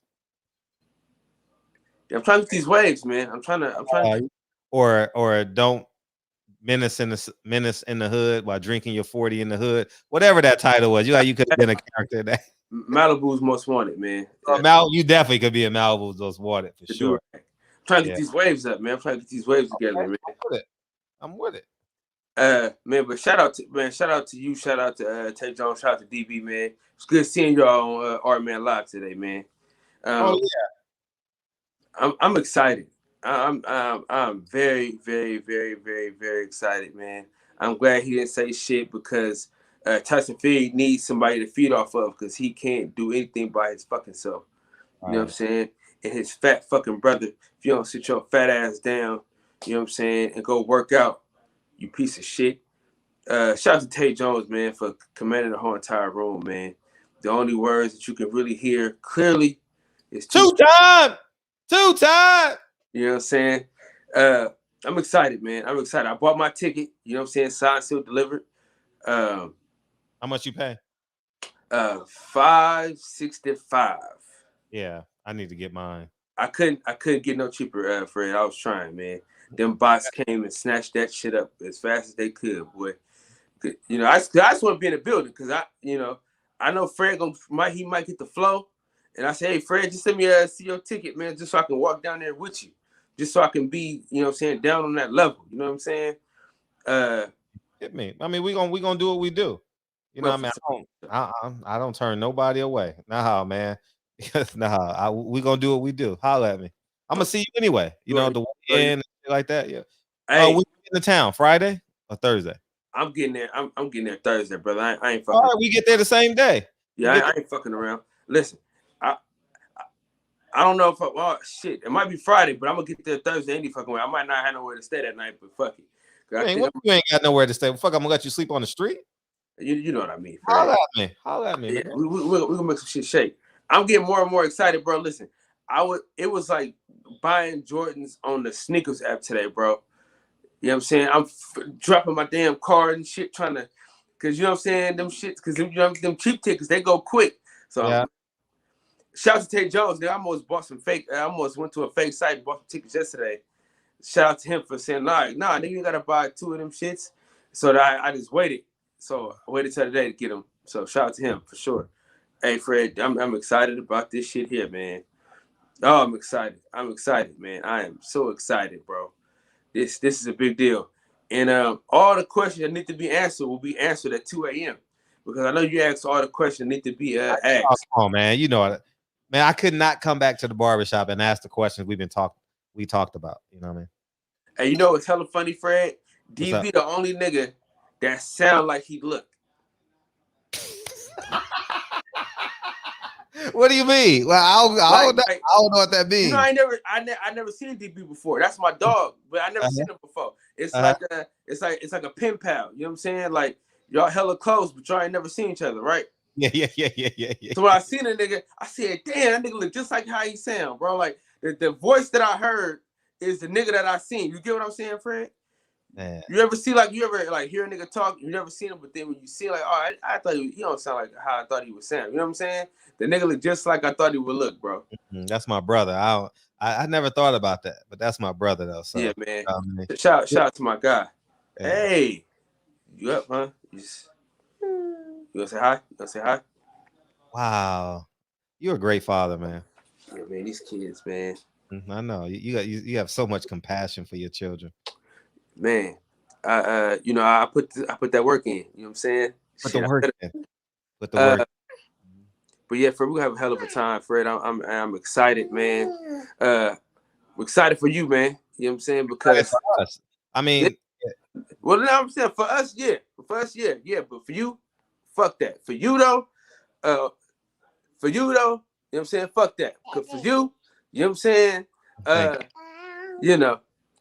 It's exciting, man, because now the same people that denied you the credentials, the same people that disrespected you on so many levels, they got to come back and see you. They got to quote you now. You know what I'm saying? They got to quote you. They got to come back and lick your goddamn shoes because we own now. You know what I'm saying? Matter of fact, play that Nipsey Hussle, man. I need that celebration, man. My nigga, this is dedication. This is anti-hesitation. It's a real nigga celebration. You know what I'm saying? So they gotta come see you. So now every time the headlines is you see barbershop conversation. They gotta say it. Veer barbershop conversation. They gotta say it. So Fred, keep doing what you're doing. Hey, listen, you got your foot on their neck. Keep your foot on their neck, man. They can't stop you, man. And I'm proud and I'm excited to be a part of your platform, man. I'm proud that you allowed us to have a voice and not to be censored. You know what I'm saying? And shout out to you for franchising the shop, man. You know what I'm saying? Appreciate you, big dog. Oh, shit. I almost forgot. Me and the wife will be in Carson City for I think it's the B-Hop fight. We're gonna drive down that weekend. Oh, So July we got 4th weekend. Yeah, we coming down for that. Allow me to take you to lunch. For sure. We definitely going. We definitely going to that. Yeah, So, allow me to take you to lunch. You going or not? You ain't fucking with it. I don't know if I'm going, but I can take you to lunch. Because July 3rd, you never know what's going on with the family. But I'll be glad to. You know what I mean? Yeah. Yeah, for sure. Shout out to Darwin Price, man. That's my guy. I got. Yeah, Darwin Price is awesome. Darwin Price is an awesome. Man, that's my dog, man. Great character, man. Yeah, I gotta call that dude. He's supposed to be on the show, and I be forgetting it. You know how you always forget to call your homies though. You know what I'm saying? Because you can always get them on, so you be kind of taking for granted sometimes. I gotta call him. Yeah, but shout out to you, Big Fred, man. We're gonna get with you, man. Hasta mañana. You know what I'm saying? Oh yeah, and as soon as it drop, if we still on, which we probably gonna be still on, we're gonna stream it from my channel so we can all watch it and participate and enjoy it together, man. So shout out to you, Big Fred, man. Keep doing what you're doing, brother. All the time, dog. Much love. I appreciate you. You know what I mean?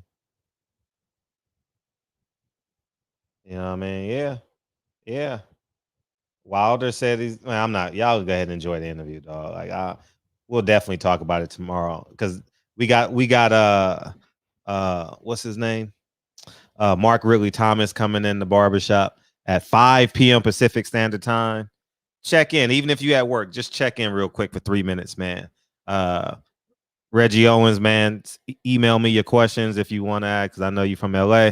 Mark Ridley Thomas, you know what I mean? He's a brand out here in Los Angeles, so feel free to DM me your questions, Reg, and I'll do my best to get as many as I can on. And but yeah, man, it is what it is, man. We out here doing our work. You know what I mean? As I said, man, I mean, we got Wilder and Spence in the shop, man. That's like Magic Johnson and Michael Jordan. That's LeBron James and Kevin Durant. You know what I mean? That's Carissa Shields and the other lady from up north, It is what it is, man. Like, it's the best. It's like Kobe and Shaq. You know what I mean? That's the apex of the barbershop. You know what I mean? Wilder and Spence. And we got them in 7 days, 8 days. Thank you, Earl Spence. Thank you, Jordan. Thank you. Thank you to y'all. Thank you to Tay. Thank you to Chris. I mean, I appreciate all y'all, man. It doesn't happen. Thank you, PPD. Thank you, DB. Thank you, Brandon. Thank you, Pound for Pound. And the list goes on and on. Like, don't you know last year we was cursing out the WBC? And a year later, they're giving us tickets and we didn't change our stance? Think about that. Niggas on other platforms gonna compromise. We ain't compromising shit over here. Nothing. We ain't compromising shit over here. Nothing. We not compromising nothing. It ain't going no other way. You know what I mean? And it is what it is. You know what I mean? So the WBC, we have an ear to the WBC. You know what I mean? We got Earl Spence called in. Deontay Wilder said, I'm doing an interview with you, Fred. The motherfucker called me. Motherfucker. That's me acting like I'm hanging out playing dominoes and shit. But Deontay called me Saturday. Him and Chris called me Saturday. Say, I got you. You know what I mean? So I knew I was getting the interview. He called me. Same day Earl called me. Chris called me Saturday. And he called me Monday to confirm. Today is Tuesday? Yeah. So today is Tuesday? Yeah, Monday. Monday and Saturday. He called me twice to confirm. Yeah, man, I got you, man. Just let me know. You know what I mean? If you come into the press conference, I said, I'll be there. But I was coming anyway. Even though I couldn't get in, I was just going to be in StubHub at the, y'all know, LA Live, just to be down in LA Live because I'm supposed to be there. You know what I mean? So at the end of the day, man, we got what we want out this motherfucker. And it's an amazing thing. It's amazing. Niggas wait years to get to the apex of the sport. The barbershop is at the apex of the sport because every interview we've ever wanted in the sport of boxing, we've got. You know what I mean? And I don't make those connections. PPD does the work, you know what I mean? And hopefully my follow through is, you know what I mean, is almost as good as Kobe's, you know. So, you know what I mean? DB got firsthand experience about my relationship with Bob, you know what I mean? Bob lit up when he saw me, man. You know what I mean? So, I mean, it is what it is, man. So I just want to say thank you for coming in here every night, you know what I mean? And we're gonna keep on pushing, you know what I mean? But Wilder and Spence, those guys go in the Hall of Fame here, man. And there's no other way around it. You know, last year, December, Earl Spence reached in his pocket without him asking to dime. I told Earl I was going to pay the thousands of dollars to have Jaquan go. You know, he said, my money's no good. You know what I mean? Just think, we got Devin Haney. Watch this. Bill Haney, call in right now. Not fucking with you, but Bill Haney is a syllable away. You know how niggas is a phone call away? That nigga Bill Haney is a syllable away. But nigga gonna call in right now. You know what I'm saying? So, you know what I mean? What interview haven't we gotten? Think about it. Shit, I don't know. You tell me. So, you know what I mean? Our consistency is key. So anyways, man, we off that. You know what I mean? The phone lines are back open. Man, we even got Tone Brown in this motherfucker giving me bad picks. You know what I mean? I'm never listening to this nigga again.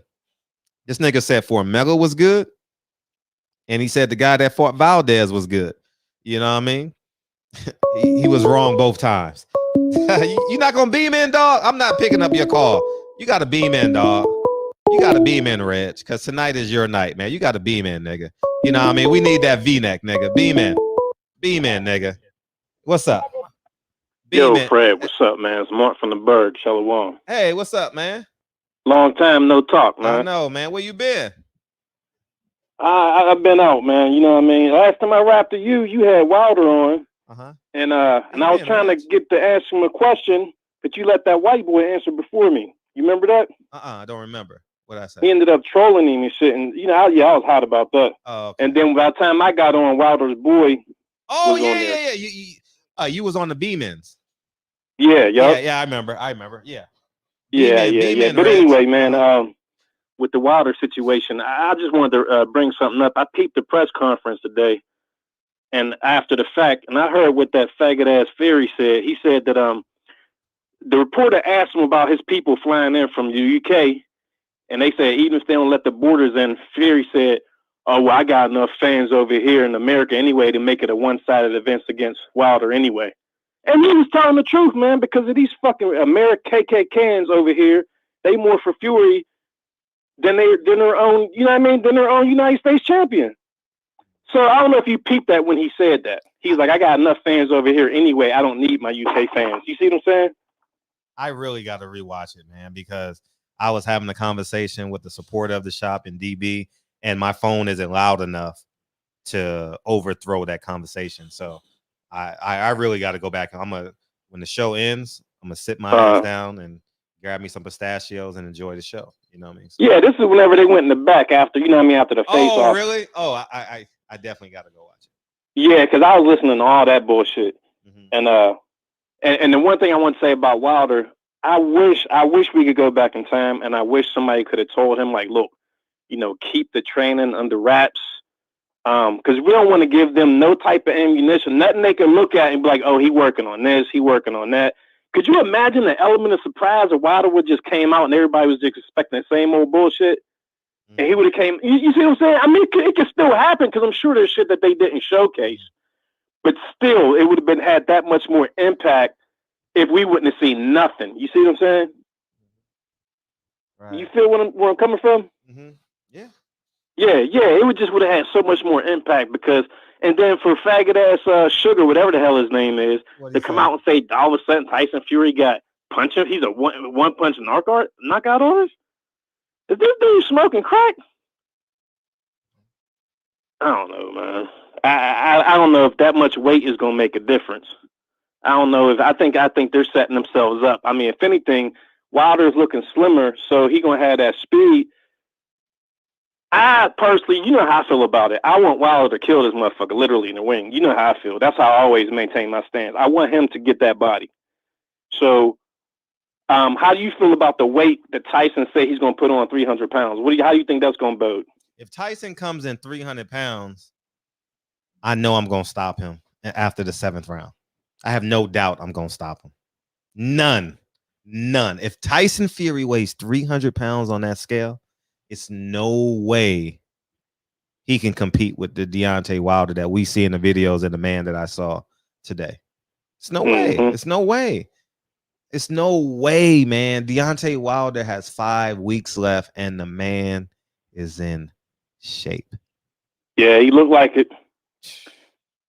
So, I mean, I'm thinking, was you thinking early stoppage with Deontay or mid stoppage? I don't know about early stoppage, you know what I mean? Because it's still a fight. You know, I can't. Tyson Fury was undefeated. Is undefeated. You know, for a reason. You know, and I want Wilder to get all the credit after this win. You know what I mean? So I'm gonna say Tyson Fury is good. I know he cheated, but I believe Wilder's gonna win. So I'm going into Fury's he's the best. Yeah, he's whatever he is, whatever you say he is, I won't disagree with you. I'm not gonna create conversations about Fury. But if you say Fury's great, yeah, he's great. He's great. I don't think great personally. No, I'm not. But if someone tells me, yeah, I'm going to agree because I don't want to not give Wilder credit. July 24th, 9:30 p.m. Pacific Standard Time. So whenever he bodies him, then there can be no excuse. Nobody can be like, oh, well, you know. No. Yeah. So there's no excuse for this fight. You had fucking 16 months to prepare for it. It's no excuse. Nobody has an excuse this fight. I don't want to hear Fury. No, I don't want to hear it. Don't want to hear it. And then I love how they tried to come at Malik Scott and Fury tried to say, oh, well, you know, you ain't no good fighter. And Malik was like, hold up. Sugar ain't beat nobody. Sugar ain't no hard hitter. So how the fuck you going to teach him power? Right. That don't make no sense. Do you remember that part?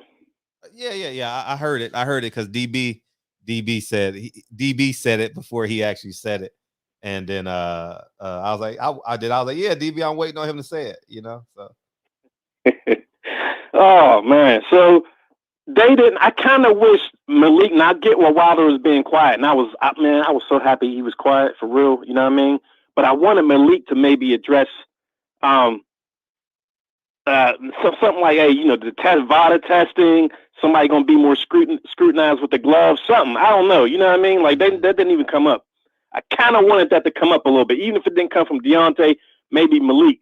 You know, him to say something like, "Look, y'all ain't cheating next time," or say something like this: "We're gonna be testing gloves. We're gonna be doing VADA testing. There ain't gonna be no underhanded shit going on." And I would have felt better. You know what I'm saying? But I don't know how you feel about that. No, I mean, I don't know the game plan, but it's probably something there in the contract, you know, or something. I'm sure. No, I just wish it would have been vocalized because again, after the face-off, when Fury went in the back, when the reporters, a couple of them asked him, they was like, "Well, how you feel about the accusations of Wilder saying you're cheating?" And if you look at Fury, he never explicitly addresses the cheating. He said the same thing in every interview. I got these two. I got the left and the right bomber in my hand. He never says I never cheated or I don't know what he's talking about. He says the same shit. I got these bombs in my hand. You ever notice that? I got to watch the interview. I haven't watched a Fury interview. Okay, well, it's not just this one, but I'm just noticing every time it's ever come up in the past couple of weeks and today, he does this. I've just been peeping. It's the same shit. He's a liar and he don't want to get himself caught up. He keeps doing the same shit. Oh, I got 2 bombs in these hands. I'm sneaking these bombs in. But he'll never say, I don't know what he's talking about. I never cheated. Or Wilder's full of shit. He'll never come out and address us. That's how you know he's full of shit. That's my point. Yeah, but that's really it, man. It's been a while. I ain't rapped to you in a while, and I just wanted to come on and, voice my opinion, man. But that's my time, Red. Appreciate you. Oh, no doubt, man. One. All the time. What's up, Reg? What's up, my brother Fred? Once again, the knocked out a clean one, man. Exclusive. Yeah. And you already know. We did that. Yeah, sure, we definitely did that. You already know where a bunch of the quotes about to come in. First thing in the morning. Wilder this, Wilder that. The other thing, when I was calling in is when you stated the you made the point about you was going to show up even though you wasn't going to get in. What was the makeup of that media session? Did Wilder speak on that? What that front row press line looked like? Was it any? That's a great point, and I'm sure we know what he looked like, but no, he didn't address it because I didn't go in until after the press conference had ended, you know, right. and because it was more freelance, you know, and I just went up to his room and did the interview. So I don't know what it looked like, but I'm pretty sure you can see it from a bird's eye that camera has. You can totally tell. And you'll know when after the post-fight press conference, you know, they're going to have Kevin Iole, Dan Raphael, Keith Idec. They're going to ask the first 3 questions. And I already know Wilder's going to tear them a new asshole, and I'm excited about it. Yes. And I got to give my brothers in shape Street Fighter, because when I was doing the live as we watching it, because I'm like, damn, I want to see Wilder speak. Like, come on, man, we at the press conference, let's speak. And the brother was like, man, there's a reason behind him doing this. And, you know, as the time moves forward, post of that press, when I seen that stare down, I said, man, that shit was powerful as hell because he looked right through the damn depths of this dude's soul. And Tyson Fury thought, man, that arbitrator should have just gave him this motherfucking belt because I don't want to fight this dude right now. This dude is in a different goddamn spirit. And right then, I thought Fury was going to pass out. Literally thought he was going to pass out because as he's trying to regain himself, he wasn't breathing properly. And as he's locked up, because that's the worst thing you do when you're trying to stand still is locking up. I was like, he going to faint. And that's why he kept resetting himself, taking his steps back to kind of take in more air because he was killing himself sitting there. And I think Wilder gathered as much as he needed. That was a Guinness Book of World Records type stare down. It was like 5.5 minutes. And I really thought something was going to end up happening. Top Rank better get a different type of security staff because them little old men ain't gonna be able to do nothing if them dudes decide they're gonna end up rumbling in the jungle. But this is gonna be an epic fight. Those ticket prices show everything, and man, this is gonna be a monumentous fight. But it's gonna be a hard fight for both fighters. Definitely think they're gonna be bloodshed. This fight was well more worth than what we would have got out of AJ. AJ's a clown. He's a sucker. He brought no excitement to this fight. It'd have been a scrimmage match between these two. It'd been too much patty caking, too much niceness. This is what boxing needs. Boxing needs where fighters hate each other and they have real issues with each other. And it's going to show because neither fighter's going to leave anything in the ring. Because I think Wilder crazy as shit to be talking about he want to die in the damn ring. And the fact that he shows that he's willing to die inside that goddamn ring.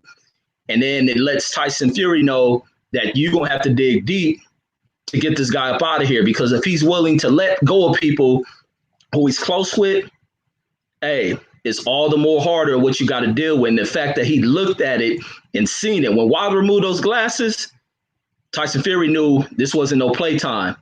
You wasn't on the playground with this shit. This man ready to kill you. And this shit gonna be all left in the goddamn ring. Tyson Fury gonna come in that fight 250 pounds. He ain't coming there at no 300. That look that he saw, this dude is gonna be a different beast going inside this ring. He gonna carry that same aura he had when he fought against Stavern in that second fight. He was like he's on some different shit. Stavern hit that motherfucker. He like looked at him and pow, hit that with that motherfucking straight one, and it was a done dotted. It's gonna be a different type of energy, and the fact that Wilder being properly conditioned cardio-wise, tapping back into that bag of boxing, he can take Tyson Fury deep. He can box with Tyson Fury. It ain't too much to Tyson Fury as long as you're being athletic with him. Tyson Fury does this jab shit, flick out the jab. He ain't that super active inside the ring. He does a lot to throw off rhythm. Wilder with movement, Wilder ain't got to worry about him laying on him. He's properly conditioned, which I know Malik is going to get him there. He can outbox Tyson Fury. As much as people think that's crazy, it's not. These two dudes are almost equal damn size. Ain't a hard thing to think about. You just seen a guy who didn't have to go back into that bag, but you seen it in Stavern. You seen it different in the second Stavern where he had a different type of energy that it was like it was on some old Bruce Leroy type shit. But now you got old media who has a new understanding of what else I respect as time moves on from that fact is that here's the old media who thought they were coming into this event to ask disrespectful fucking questions. And the fact that he sat in there silent with headphones on, and now it left him with nothing. Tyson Fury couldn't hold it. Tyson Fury born to him. Why y'all couldn't ask Tyson Fury any more questions? They just wanted to end that shit. It was done data. So if Wilder ain't this popular guy, then who else is the popular guy that is out here? It showcased a lot. And what else it showcases to these other black fighters? Make these motherfucking media personalities beg for you. Make these old media personalities beg for you. Because while you run to them, Shakur, they disrespect you. While you run to, I can't say my brother Devin Haney runs over to him because I don't think he does. But the fact you've seen that you can put on these brilliant performances and these people who have no respect for the game, they're only here to pander, disrespect to a particular audience inside of America. Stay away from these clowns. Let them come running because they always want to see what's over in our hands and shit. Let them come running to you. That brings more value to you. You come giving these exclusive interviews to cats like Fred and them. It makes them beg for you. It makes them clamor for you. Stop running to these dudes. Regardless if you hear positive shit here on YouTube about you or negative shit, you still go where we talk boxing every goddamn day. Wilder showcased that shit. And he showed the weakness of what old white media is. They have a dependence upon us. And it has to be, you guys have to realize that shit. Start believing, start realizing this shit. Like, but that shit was some epic shit. And I can't wait till 2:30 in the morning. They can't get here fast enough for you to drop this damn video. But I can't wait to see it. And it's gonna really open the eyes of these want to have exclusive type media cats who can't have it. Go interview some of these white guys since y'all praise them. Right. They're not entertaining enough. There's a lot of these Europeans for y'all to interview. Oh, but they don't speak the language with you. At least they're gonna act like that. So you can't get interviews with them. Go speak to some of these Spanish fighters. Oh, they're not popular enough to the people who you print press out to. Oh, so where you gotta go? To black fucking athletes to either write negative stories, to buy to that bozos in this country gonna either go either way. Either they're gonna go with rocking with some shit or looking for some shit to tear down. So it's always a black athlete they have to run to keep these companies thriving, to keep these companies moving. It's always us. But that's all I got, Fred, man. That I can't wait for this shit, but good shit. Appreciate yes, indeed, bro. We got And one huh? We got Burley Thomas tomorrow. So DM me if you got any questions. I'll get them all for you. Okay, yeah, he cool with my preacher. When I used to go to church, my church across the street from Washington, him and my pastor Norman Johnson, cool with each other. And the other thing, H Money, let's be G about this shit. If you do call in or whatnot, we ain't gotta call people bitches and shit. Respectable about this shit. You can go for Fury, whoever the fuck you want. Let's keep it respectable because these are warriors who gonna go out here. They gonna do their goddamn shit. And regardless of what someone does, as far as getting rid of somebody who they want, you bring up this shit about he sold out a black. It ain't none of that shit. To call another black man a bitch and all that shit, that's sellout shit. But we black, whether you want to you abide by street code or whatnot, street niggas and real niggas don't behave like that. So let's clean that shit up, bro, and keep this shit on some boxing shit. But we're gonna get a great fucking event come the 24th, and these dudes gonna lay it all on the fucking line. Fuck that AJ fight. Nobody want to see AJ. He worried about Usyk, and he probably gonna be a 3-time champion in retirement. But that's all I got. I'm out of here, Fred. Appreciate you, Reg. Appreciate you, Kent. You ready? What's up, Kent? Yes, sir. Yeah, I don't think Wilder's gonna. I don't think Fury's coming in at 300 pounds. Like last time, he was 276, and like he had the go-go gadget arm and shit, and he still couldn't get Wilder out of there. Like in 7 rounds, they had to throw in the towel. So like, if he gonna come in 300 pounds without the go-go gadget, he gonna get fucked up. Like I think he's gonna go back to his old Fury ways, like moving around, faking, getting a lot of credit where he really didn't deserve it in a lot of those rounds in the first fight. I feel like Wilder really did outbox him in a lot of those early rounds, and like Fury just gets a lot of credit because he's just like sneaky and he just does like a lot of shit that makes you think he's doing a lot. But Wilder was applying all the real pressure, really making him move, hurting him. And like, I don't know, man. Like, I feel like the way people score rounds in boxing is just weird. Like, if you smacking a guy a bunch of times, but he not really, he like, okay, that's cool. Like, he's still like walking you down, punching the shit out of you. Like, that's the guy who's winning. I mean, I feel like but like Fury just gets a lot of credit. I think that Wilder I think it'll be a super close fight. Like, and I think if Wilder fights the way that, you know, with the adjustments that Malik Scott is talking about, like I think he'll just win it by decision. Maybe knock Fury out in the 12th, but like Fury has a hell of a chin. Like, I don't think people really give that dude credit for that. Like, he got sent to the fucking shadow realm in that fight, man. He got back up and fought the rest of that round. Like, that motherfucker, like, whatever that gypsy shit is, man. Like, I don't know that, you know, that dude is going to sleep, but I really do think Wilder will win the fight, and I think he can win it in very, very high fashion. Wilder got it. I'm Wilder gonna win. I don't give a fuck about Fury's chin. Hope he break it. Oh man, but yeah, that's all I was calling that for. I don't think he really gonna come in at no 300 pounds. Like I mean, I think if he does that, like, he just gave up already. He just like, fuck it. Like, let me just see what I could do. Like, ain't no way he's planning on winning that fight at 300 pounds without that extra help. Like, I just don't see it. It's over for Fury. The countdown is over. Yeah, Countdown has started.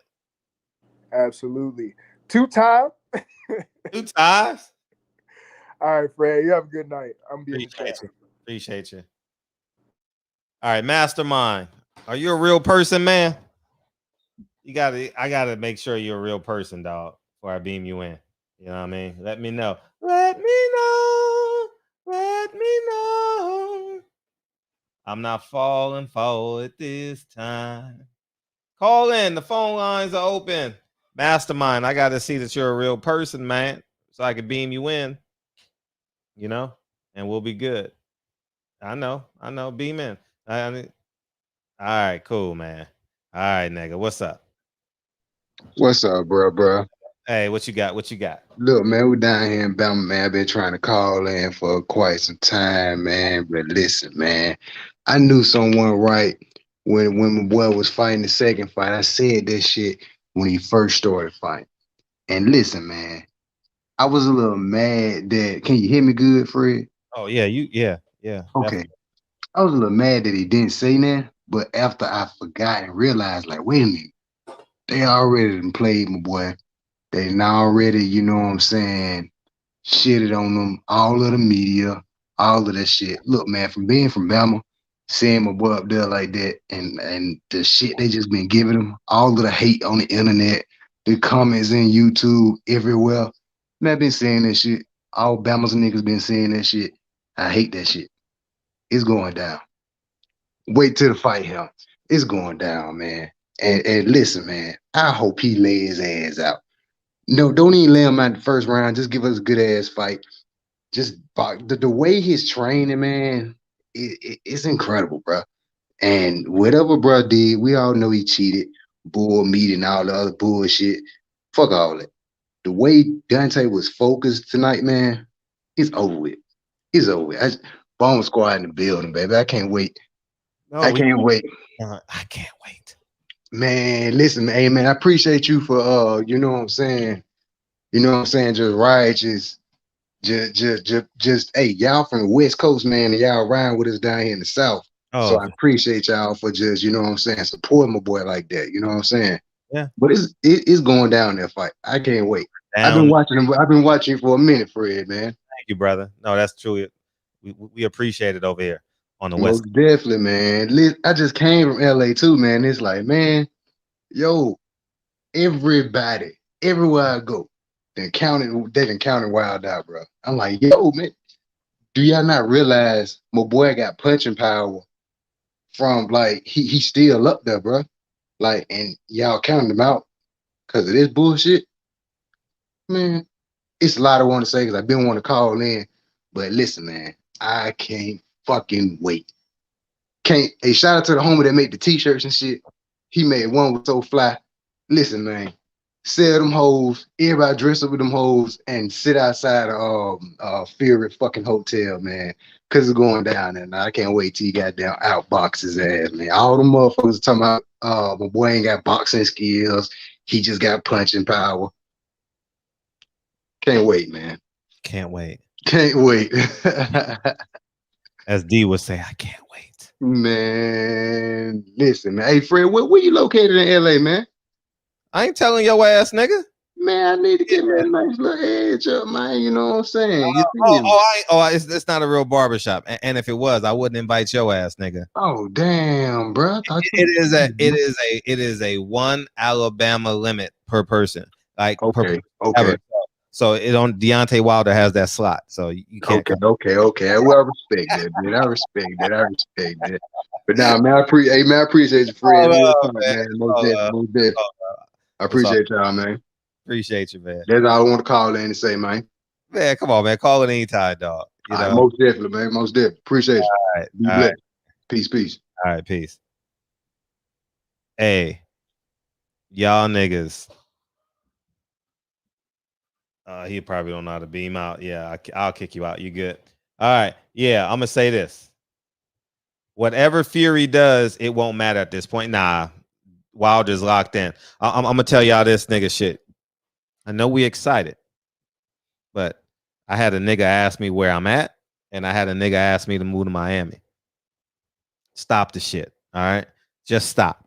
All right, just stop. All right, man. All right, just all right. I don't know who sent you, but you know what I mean. Ain't gonna work. You ain't gonna try and get me with kindness, nigga.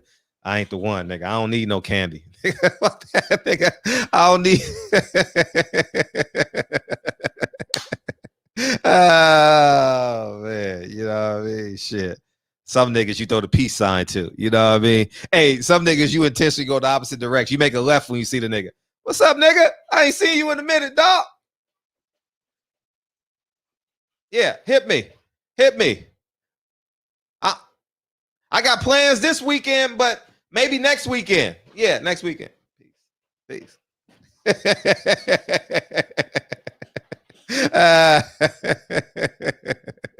Anyways, man, I appreciate y'all, man. Yeah, man. Hey, they want my nah, man. Hey, it could be 100 degrees this motherfucker. I always got my blanket, man. I'll be like Limus around the house and shit.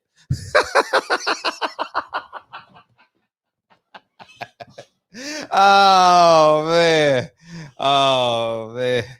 It's funny, man. It's funny. Hey, Fred, was Bob high? Nah, Bob was chilling. Hey, y'all should have saw Bob's reaction when he saw me, man. He damn near. Hey, I was the highlight of Bob's day, man. I was actually flattered, man. What's up, 256? What's up? What's going on, Fred? How we feeling tonight, man? You just fucked up my Bob Arum story, man. My bad. Let's just go and make it 2 Bama calls in a row. How about that? Oh, shit. What's up, man? I'm good, man. I'm good. You have no idea how good it made me feel today when that man just sat there and didn't say shit for an hour. Like, I ain't got nothing to say to y'all. In the words of the great philosopher Curtis Snow, it's all done now. The cake been baked. They need to come on with the drama. Right. Ain't nothing else to talk about. He said it, man. Ain't nothing else to talk about. I want his scalp. And when he was sitting there staring at him and he took the sunglasses off, Tyson Fury's legs was locked, man. He didn't know what to do. You ever been so scared of something you couldn't move? Yeah, like my mom told me to come to the room when I know I'm about to get my ass beat and she talked to me for 18 minutes. That type of shit. You know, when you was 9 years old and your mom would say, stand here when I'm talking to you. Don't move. Yeah. Then you pass out. You ever passed out when your mom talking to you? I have. You ever done that shit? My mom thought I was faking, dog. I swear before God. It was on 91st in Vermont, man. 1027. Was it? It's 1022 West 91st Street, apartment 3. Nigga, I'm standing in front of my mom. I swear to God, man. I'm standing in front of my mom and shit. You know what I mean? And she's talking and shit. And I'm like, and I just lock out and I just pass out. You know, my mom said, get your ass up. No, man, a dog broke the chain one time and just ran up to me. And I was so scared I couldn't move. It was like, so glad that dog didn't bite me. But anyway, that's what it looked like. It looked like he was paralyzed by fear. Because you notice after Deontay walked off, he just kept standing there. Like he didn't know what to do. And if Kyle, if you still listening, that's exactly what I'm talking about. We had a whole discussion last night. If he ever ran into Keith Thurman, what would happen? That's exactly what I'm talking about. You see how Fury's cheerleading squad kept chirping and just wouldn't shut up? That's what I mean by we all going to jail at that point. So I'm so glad those security guards didn't touch him, man. I was just saying, oh my God, please don't touch him. Don't touch nobody, because they were so tightly wound up, especially D, man. He was so tightly wound. I don't know what would have happened if somebody would have touched him. They took Malik Scott coming to whisper something in his ear to break him out of that trance he was in. Because he stared past his soul, Fred. I gotta rewatch it because I knew what was going on, but I didn't feel it. Like if it was one of them looks like if anything bump me, touch me, I'm going in your shit right now. I want your head already. Don't say nothing to me. Like it was I can't explain it, man, but Deontay Wilder is so ready for this fight, bro. I feel it. I felt it at home, so I know Tyson Fury and his entourage felt it. And I know Sugar Hill saw it. If you see an angle of it, you can look at his face, and he's looking like, all right, this shit gonna be different. But I can't wait for the fight. I'm paying whatever. I'm not coming to Vegas though. Can't do that. Oh, the authorities, the authorities got you, huh? I get you. No, man. You know me. Vegas don't like me, man. Oh, well, keep your money in your pocket, nigga. Shit. I mean, you ain't got to gamble, nigga. They got hoes and clothes out there, nigga. Shit. You know what I mean? you got options, nigga. No, man. You know that roulette and that dice get to calling me, man. So. Oh, okay. You know. Okay. Yeah. You feel me? So. But anyway, man, that's my call, man. I can't wait for the fight, Fred. You have a good night, man. Appreciate you, big homie. Yes, sir. All right, peace, King. That nigga hung up before I said peace, but it's cool though. It's cool. Where we at, man? Where we at, man? Everybody good? Everybody good? Today was a good day, y'all. Today was a good day, man. Man, get this nigga out of there, man. Man. Yeah, man, it's gonna be good. It's gonna be good, man. It's gonna be good, man. We might as well get DB in here, man. What's like? I know DB got like at least 30 minutes in him. At least 30, 35 minutes in him. I already know. Go ahead, D. Holla at your boy, man. Holla at your boy, man. Maybe got an hour in him. I don't know. How much you got in you, D? You can have whatever you want, man. It's a sell. Hey, shout out to Kevin Durant, dog. I'm not the biggest Kevin Durant fan. I'm not gonna say, but like I said, I love greatness, nigga. What I saw today in Kevin Durant by himself, James Harden was 10% of himself. What I saw tonight out of Kevin Durant, woo-wee, down 17 in the middle of the third quarter and said, listen, I was on the same dream team with Kobe Bryant, and I saw this nigga in practice. I saw him work hard, and he did the Kobe impersonations. He did this and shit. You know what I mean? He did the woo. Man, he was on his he was on Kobe level tonight. What you want, Reg? What you want, Reg?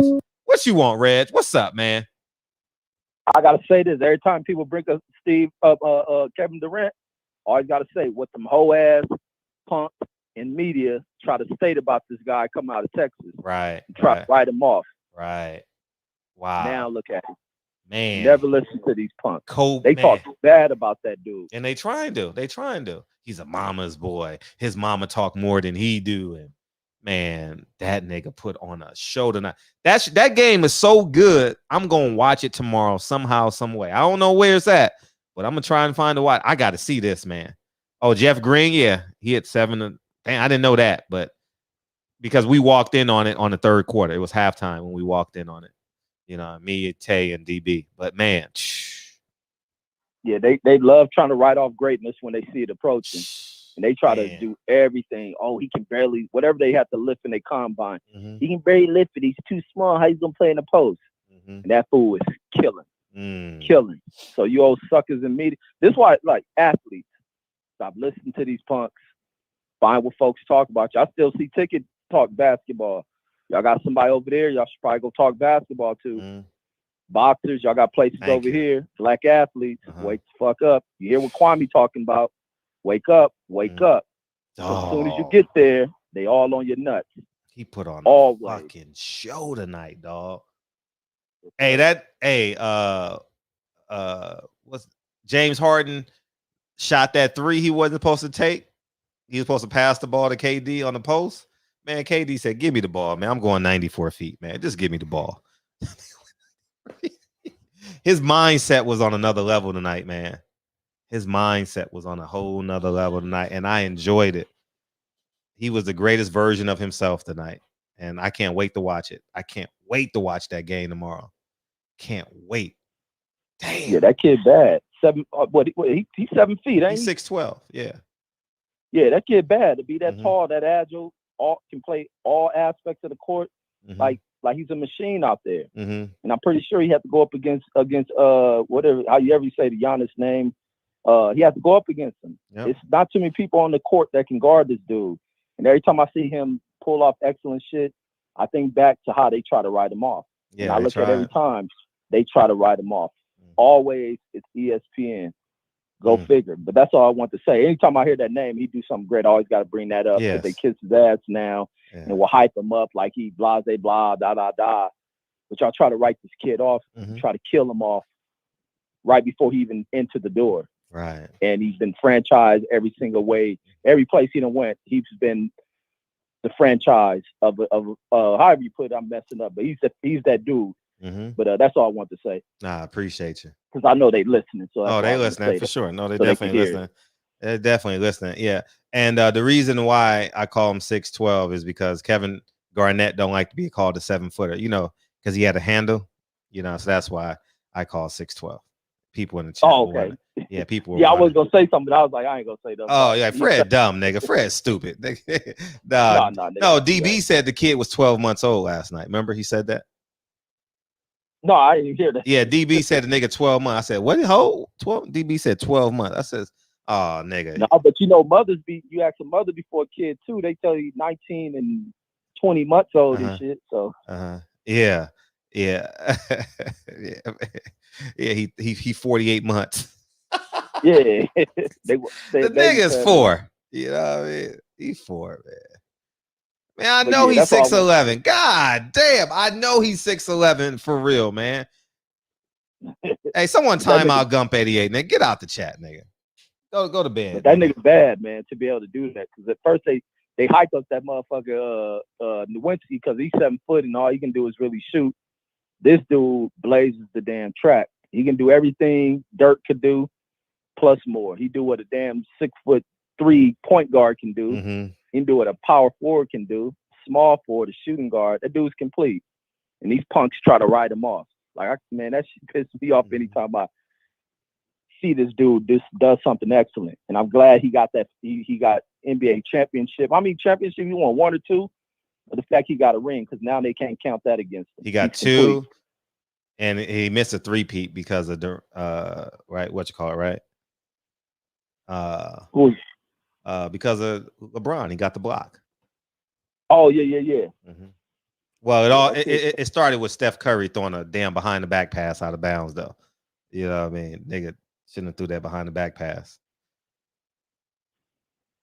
Yeah, but it ain't nothing they can say about that dude now. But hopefully he tells his story. When he tells it, don't forget to add that piece into it. Them punks on that little draft board or whatever it was trying to write you off. But that's all I got for it. Man, appreciate you. Yeah, for sure. Yeah, all the time. Yeah, KD is fucking phenomenal, man. That performance tonight, man. God damn. Man, oh man, oh man. Special. Tonight was special, dog. The nigga got rebounds and assists. He did everything possible. Yeah, Kyrie made the shot on the right side. Okay, he only got 1, not 2. KD only got 1. Okay. Man. Phenomenal. Simply phenomenal. You know what I mean? Oh, Clay. Thank you for correcting me. I know it's somewhere in there, but you know, I mean, yeah, basketball was my first love before boxing was second, or football. But it's all, you know. I don't know how I would label football, but I used to love football. Now I really don't really care about it. He went back to back, right? He got KD have 2. They lost to the Raptors when that nigga Kawhi Leonard made that shot behind the backboard. You know what I mean? But Bucks gonna let Fred. I can't guard him. I saw him at the Drew League, and you know how you see it on TV, and Fred 412. Hey, you know how you see something on TV and you like, yeah. You see, I encourage you guys. I'm not saying spend your last dollar, but if you get a chance to watch Kevin Durant up close while he's in his prime, you're gonna see why he's unguardable. He can get to any spot on the floor with a handle and elevate. You can't do nothing when he elevates. He's always gonna be 3 or 4 inches above your closeout. Insane. And I saw it at the Drew League, and I'm watching this dude. I says, wow. And they done tried to duplicate him so many times. You know what I mean? The Bucks drafted that kid, thought he was Thon Maker, whatever his name was. He didn't pan out. They got the kid from Oregon. They done tried to recreate him so many times, and it just couldn't happen, you know? Yeah, so he's special, man. He's special, you know? He's special, and he takes care of his mom, you know? So his mom gave the speech, or that was that James Harden. I know, or both of them, you know? But it is what it is. But yeah, man, we had a great time, man. We went to some new spot. It's a lot of new restaurants in downtown LA. You know what I mean? And yeah, it was cool. It was cool. So we had a good time. Good time. PPD, you were supposed to hit me. You should have hit me when you supposed to hit me when you was. I thought we were supposed to. You could have came to LA Live and had dinner with us. That would have been cool. Not Vin Baker, nigga. I know who the fuck I'm talking about. Thon Maker, nigga. Nigga, I'm a basketball genius, nigga. The high school kid. Nigga, I know what I'm talking about. Nigga always try to set booby trap. You know what I mean? Yeah. Yeah. Oh, DB said one more caller. Let me set it. There we go. They gonna call in now. But Durant is 2 times MVP. Damn, I didn't know that. Fred would start. I did that too. Water boy. I always got my teammates water. Always, whether I was a starter or a backup. Always did that. That's real. Always did that. I know, man. I ain't tripping on that shit. You know, Thon Maker is from Sudan. Yeah, but he didn't pan out. Where is he at now? He's on somebody's team playing power forward center. I saw that. I don't know who it is, but yeah, Kyle going live right now. Yay. How long is the Wilder? It's 2 separate interviews, 2 parts. So the first part is 10 minutes. The second part is an hour and 10 minutes. So go ahead and enjoy it. And it's an awesome interview, and you're going to love it. You're going to love it. He's talking like he's in the barbershop. He's talking like, he played for the Pistons. Okay, thank you. Easy sniper from the DMV. Hey, by the way, y'all got 2 of the best scorers of this era coming out the DMV area.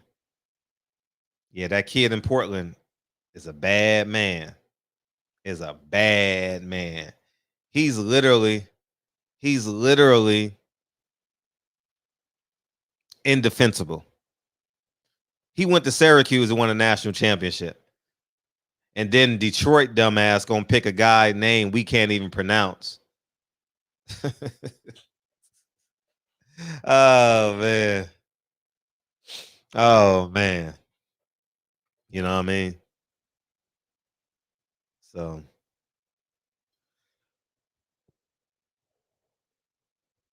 I haven't watched Ellie's interview. Hopefully it was good, you know. I haven't watched it. Dame Lillard? No, I'm talking about Carmelo Anthony. Melo. Bless him. I remember watching Carmelo Anthony in Denver. Every time he got the ball, I thought he was going to score. Every time, like, this guy is unstoppable. God, he was good. And I saw him at the we have something here called the Midnight Summers Classic. Magic Johnson had it, and then Baron Davis got it, right? And I thought Carmelo Anthony was going to be better than LeBron James because he was so much more fluid than LeBron. He was so much more fluid. You know what I mean? Way more fluid. You know, LeBron was kind of robotic, you know, but yeah, it was. But we know. Yeah. Would you say LeBron had a better career? Yeah, I guess you can say it, right? But I mean, I think they're both comparable. You know, Carmelo's an A-, LeBron is an A+, so they in the same ballpark. You know, shit. Who won Rookie of the Year over Melo? Oh, LeBron, duh. Yeah. So, yeah, he was kind of stiff. He got a little bit more fluid. But he went to the NBA Finals as a rookie. He lost to San Antonio in 4 games, right? Am I wrong or right? I don't know. I don't remember. You watched Ellie? I'm glad it was a good interview. Well, Deontay Wilder can carry any interview, y'all. Now let's be clear. You know what I mean? Like, it ain't no secret. You ain't gotta do much with Deontay Wilder, man. You know what I mean? Oh, the Suns Booker's amazing too. Yeah. You know, what's up, Mac Wavy? But I'm very impressed with Kevin Durant. I was watching that like, damn. Yo. Yeah, there we go. Thank you. Wrong. Bron didn't make the playoffs, but Melo did and had better numbers. Not much by. I remember LeBron James' first game, right? That was against the Sacramento Kings. Yeah, Sacramento Kings. Booker and them in the Western Conference Finals. Hey, I'm gonna tell you one thing. The NBA is so happy New Jersey won tonight. I tell you that much. They did not want motherfucking Milwaukee to win. Shout out to 78 Sports TV, but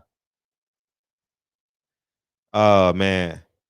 Yeah, Ellie does a good job, man. I can't speak on Ellie's relationships. Only can speak on mine, you know, so that stands alone. All I know is Ellie got kicked out of Tyson Fury Media Day because he was rooting for Wilder, you know, and that's the truth. So that's all I know. But I can't speak on it. So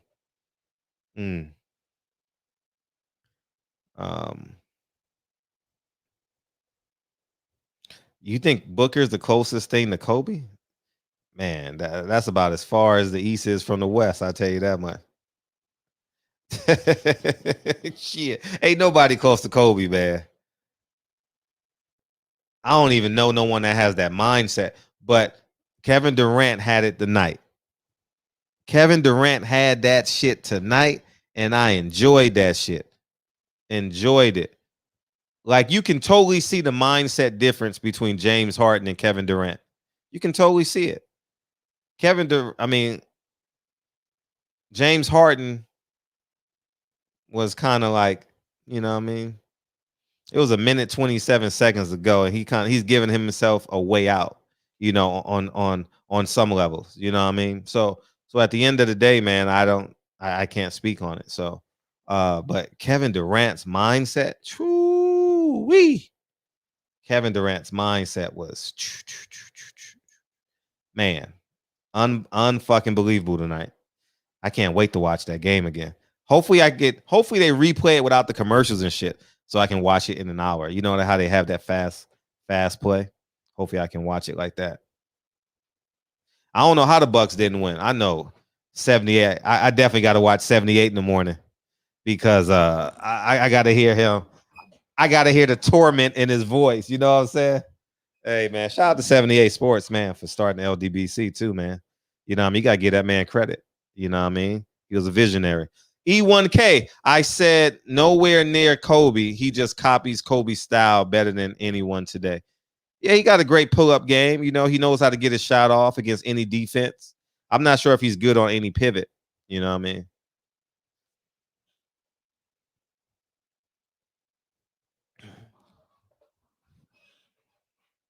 Oh, he went live tonight after the game. Oh, shit. He was pissed off because, you know, he was enjoying himself. Hey, when they went up 17, he probably poured himself a little something. You know what I mean? Probably, you know, he probably was on his dessert. You know what I mean? He probably was on his dessert in the third quarter because if it's 7 o'clock here, it's 10 o'clock there where he's at, right? So, you know, 78 was feeling good. You know what I mean? He even put ice cubes in his drink tonight. He was on that brown, you know what I mean? He put 1 cube in it, man. You know what I mean? Man, he was feeling good. You know what I mean? That glass cup, you know what I mean? He was feeling good, man. And next thing you know, 13 minutes later, they down 9. 4 minutes later, they down 3. 2 minutes later, Kevin Durant hits an impossible 3. They're up 1. And they don't look back. He's like, how do you lose a 17-point lead? They were up 17. But when you living off a diet of threes, that shit, you ain't gonna be able to hit threes for 4 quarters. You know what I mean? Yeah, man. It's he was on that 17:38. Yeah, man. I'm not gonna sit here and say I'm a New Jersey Nets fan. I'm a Knicks fan, but I want the NBA to get some of that mama's cooking. You know what I mean? I want Kyrie Irving, Kevin Durant, and James Harden to give the speech of a lifetime. You know what I mean? I missed your super chat, dog. I'm sorry.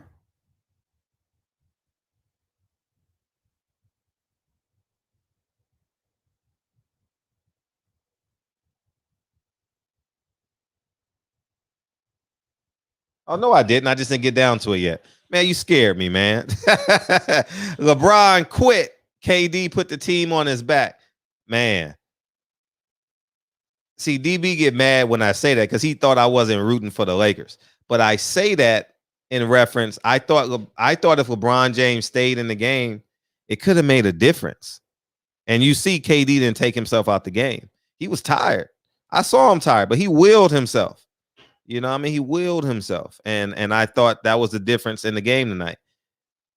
We saw James Harden wasn't 100% tonight. Kyrie Irving is in suit clothes, you know. And he put on his cape, man.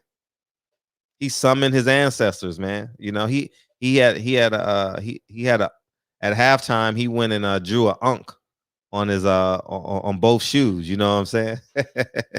And got it done, you know. So, you know, what more can I say?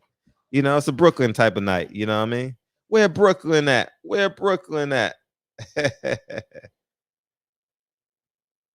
Y'all saw the PG Maryland Mama's cooking? I don't know what that means, Jalen. Read that again, Fred, for the ones in the back. LeBron quit. KD put the team on his back. He did, man. KD wasn't hurt like LeBron. Shit, this is game 83. He was hurt on some part of his body was hurt. You know what I mean? But yeah, he was calling his offseason traders at halftime. You know, I mean, I'm ready to give y'all another $1 million. You know, but LeBron James do take great care of his body. And I was just talking about that isolated incident. See, people think when you're discrediting someone great, you're taking away all their accolades. You know what I mean? I don't. I'm just talking about in that moment. That's all. That's all. That's all I'm at. That's all I'm saying. I'm not asking for nothing else, you know. So he was calling him. DB, where you at, man? You got me over here filibustering and shit. Where you at, man? I don't mind though. Yeah, he was coming off that Achilles. And check this out, LeBron. I mean, KD went 4 for 4 in the first quarter, 5 for 6, and then tore his Achilles. Shit. Yeah, man. I found out today.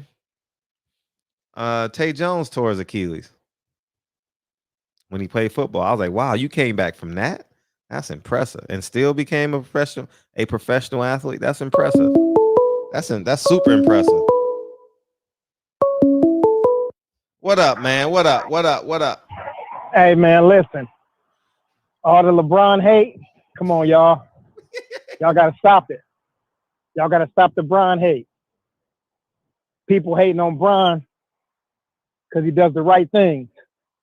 People hate on Bron because he ain't no sucker.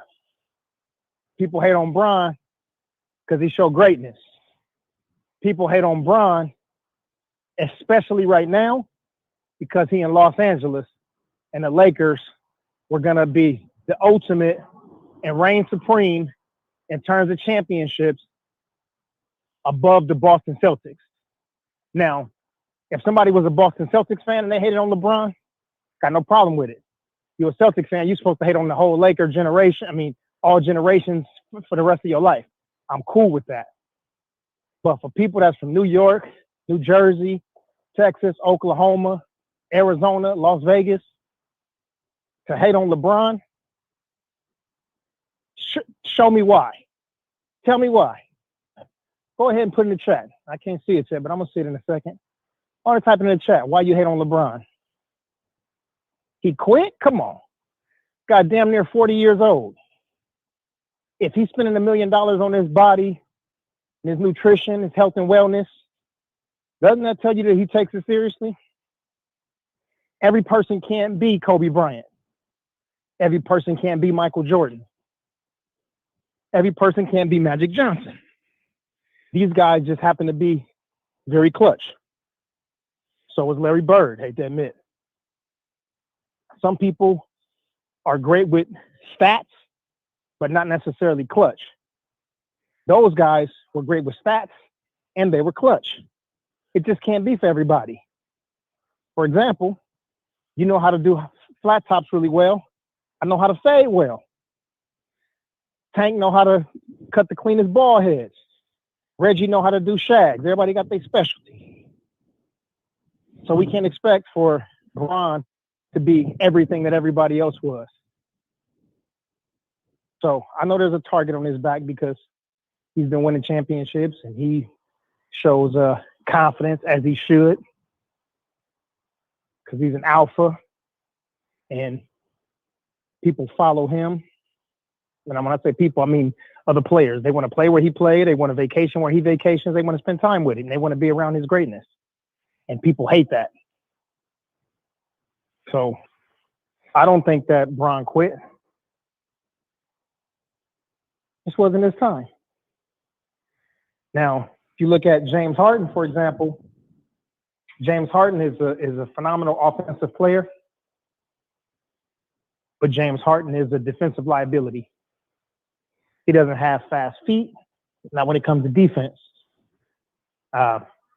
He's caught leaving his, getting caught in quicksand and putting his arms out, reaching.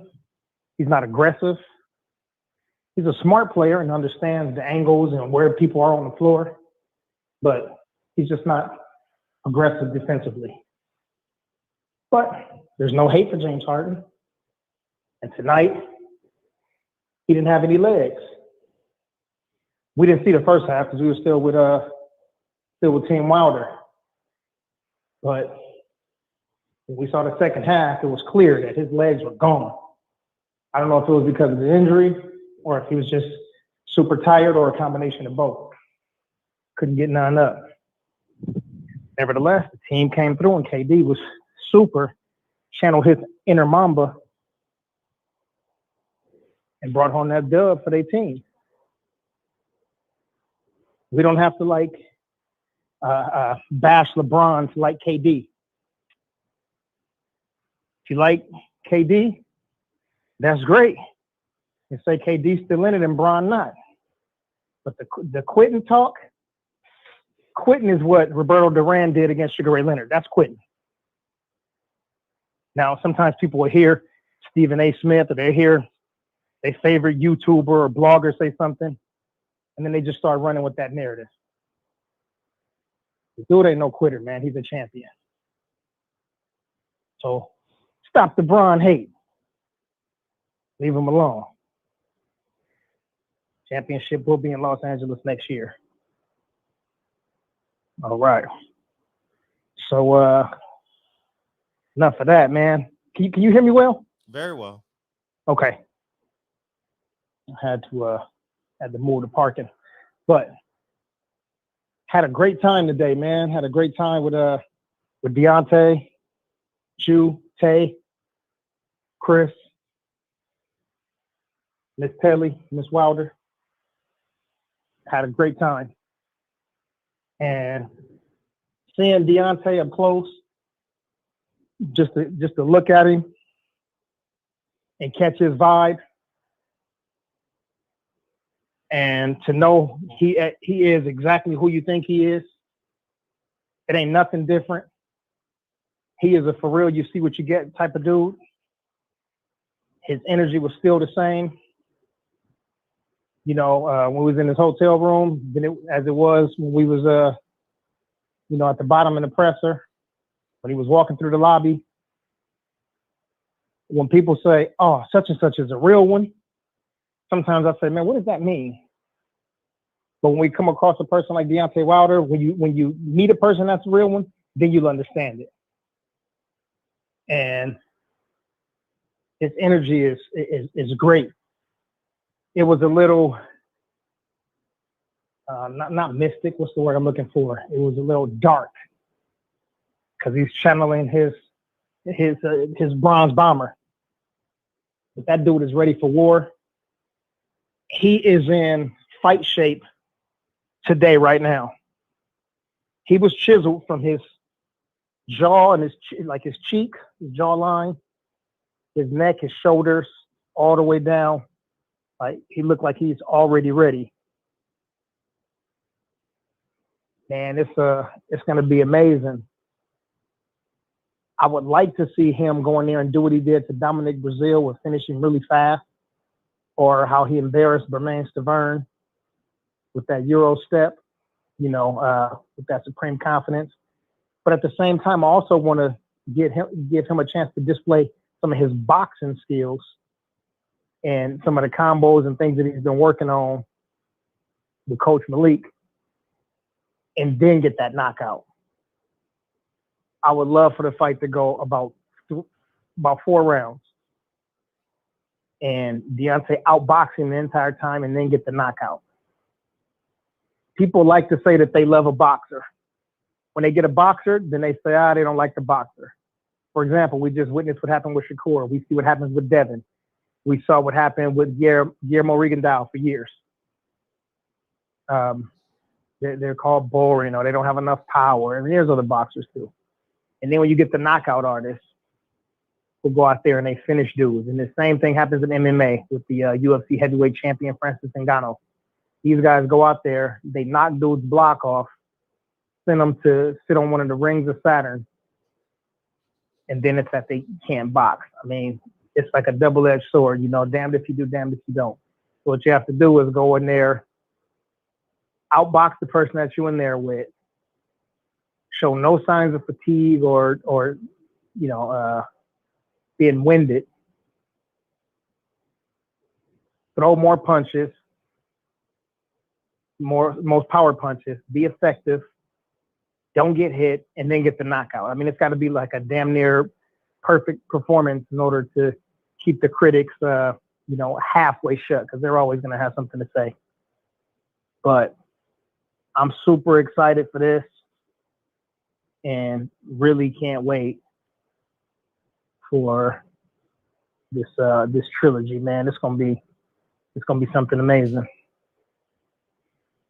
Let me see. Let me back up a second. Let me see Reggie here. Wait, they say LeBron quit, but silent about old boy from Denver that won the MVP who got kicked out of the elimination game.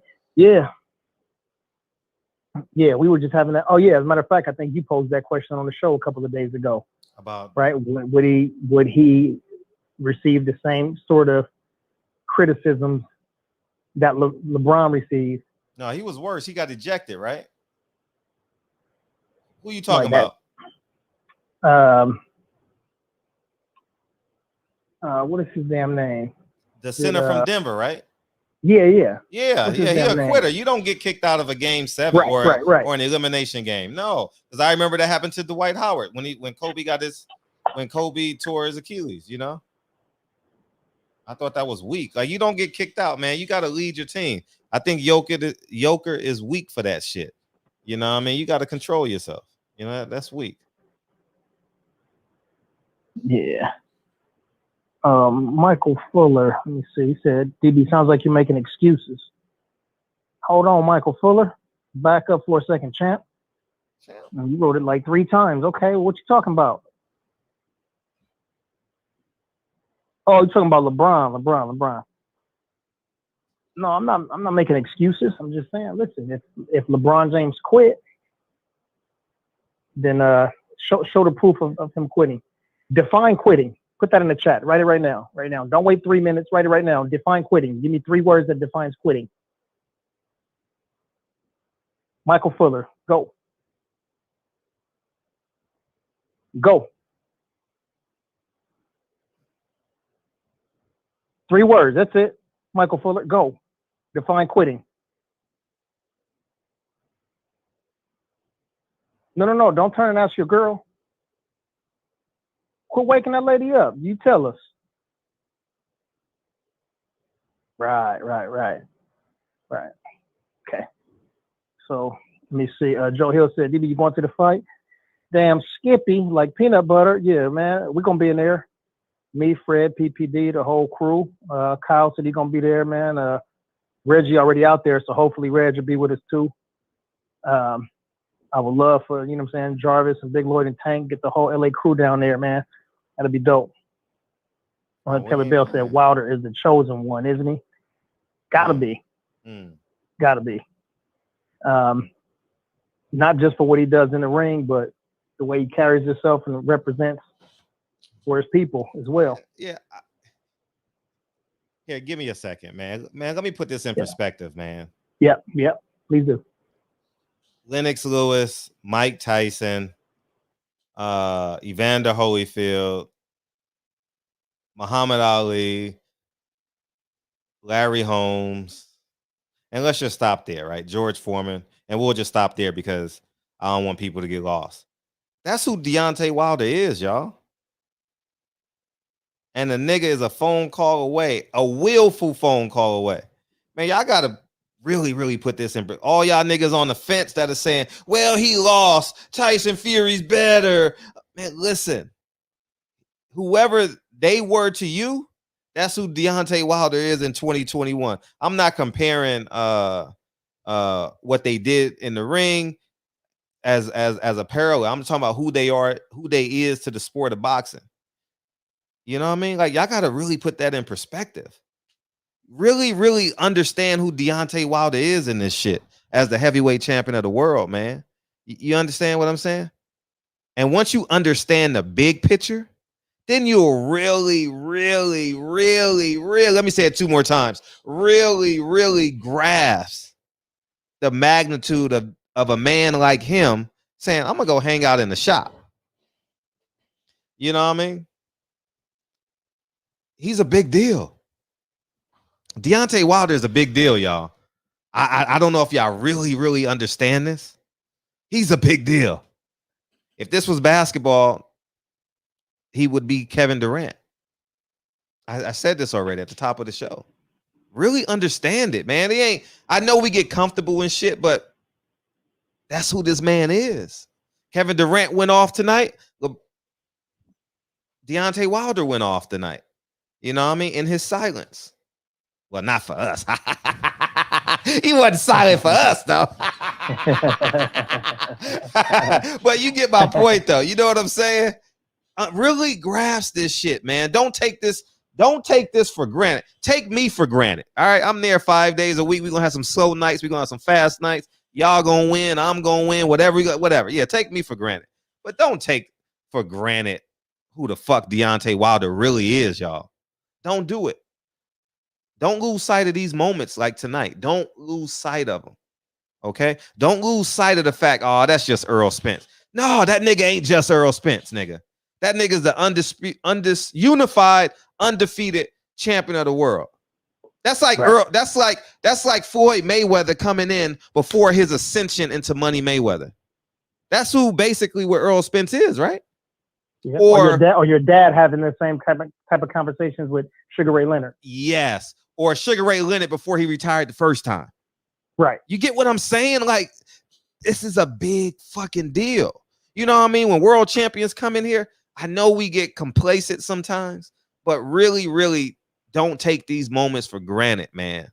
You understand? When these world champions come in, J-Rock and Lubin's gonna come in at some point, and Gary Russell, Bill Haney's a syllable away. I'm gonna start saying that shit.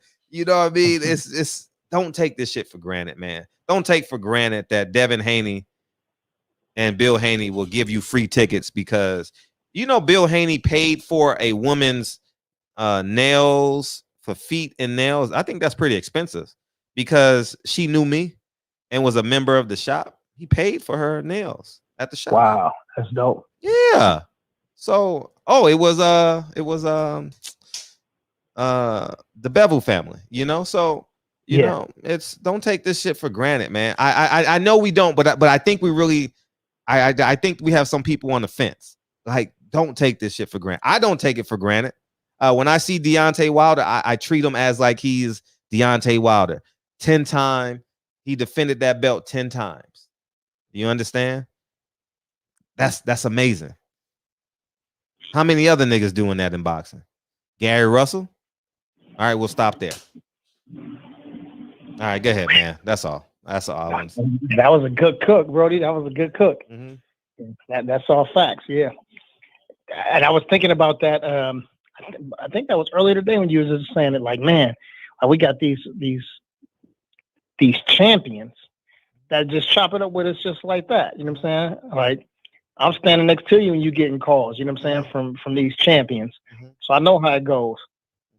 And just imagine, like you said though, just imagine your uncle, you know what I'm saying, talking to Iron Mike Tyson. Yeah. Having conversations with him on the regular, and your pops having conversations with, you know what I'm saying, like you said, Big George Foreman or Larry Holmes, underrated. You know what I'm saying? Not once, but 6, 7, 8 times so far, and more to come. And y'all able to actually, y'all, me, we all able to have conversation, not just ask questions, but have conversation and talk about things beyond boxing. Amen. I think that's dope. Yeah. So yeah, definitely don't take it for granted. And yeah, that's it. But you said Kyle started early, man, and another video gonna drop. Oh, Kyle. Yeah. The interview is dropping in 2 hours. An hour and 44 minutes, whatever, 34 minutes. Yeah, somewhere in there. So look, check this out. Yes. So I don't know what the hell happened with this damn iPhone, but I'll just look right now, and like the last 12 videos that I dropped didn't come out. They was on it went to oh man, what is it called?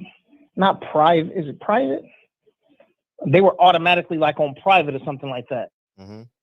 Oh yeah, so you just got to change it to public. Yeah. Okay, good. I'm then, glad you didn't lose them. Okay, that's important. Yeah, but then I also had to put them on Premiere though. I don't know why I had to put them on Premiere. I don't know. I'm still trying to figure out this phone and how to do it because it's way different from before. Before I could just go to the videos in my phone and then it'll say, where do you want to send them to? I say send them to YouTube, and then easy. It was easy, just 2 buttons and it was a done deal.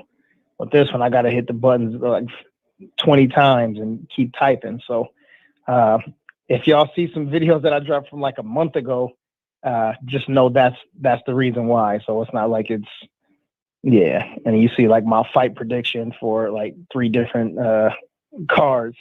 Yeah, You got a lot of footage today, right?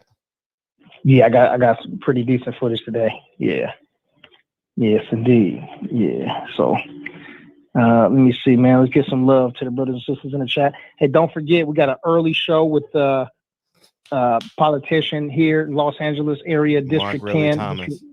Yeah, District 10, right? Yes. Yeah, in the LA area. So, bet. Okay, Boxing MMA 365 said 2 videos dropped an hour ago. Perfect. Thanks, Brody. Yeah, so it's gonna be an early show, man. So y'all set y'all alarms and timers real quick. Y'all can do that right now, and Google them, whatever questions that y'all want to ask. And I'm pretty sure he'll be able to tell you why LA is much better than living in a dump like Miami, overpriced, overrated, underwater, swamp town. Yeah. Let's see. All right.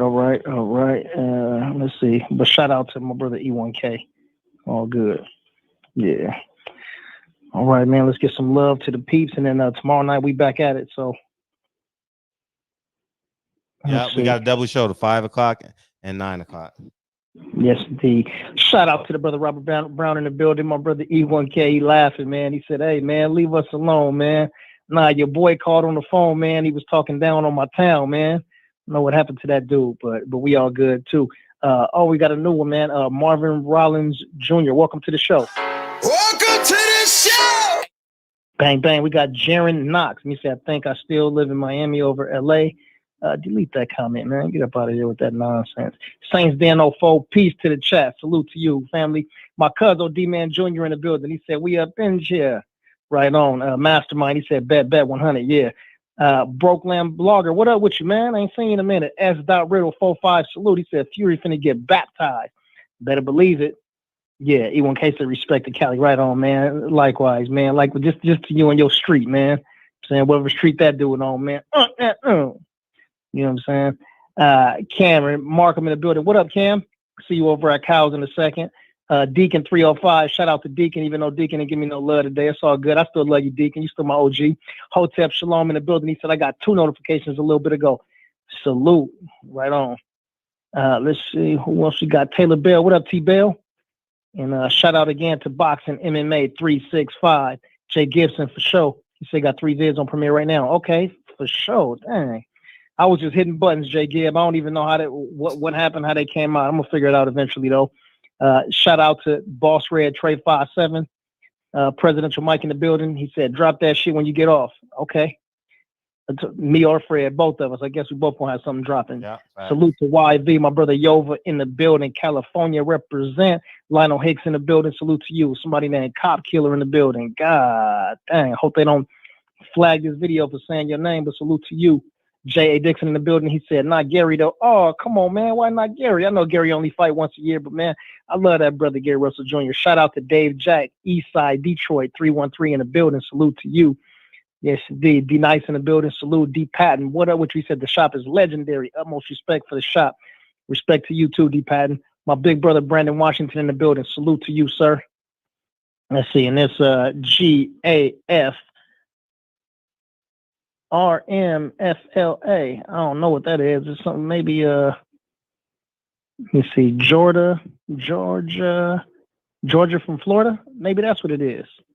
I bet that's what it is. If I put that together, man, I got some genius inside of me somewhere. All right. Shout out to Big Tank, the Sweet Science Examiner, South Central on deck. Brooklyn Blogger, we got you already. Mastermind, yeah, we got you. Let me see.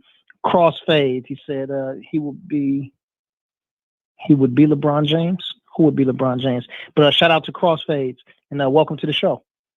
Welcome to the show.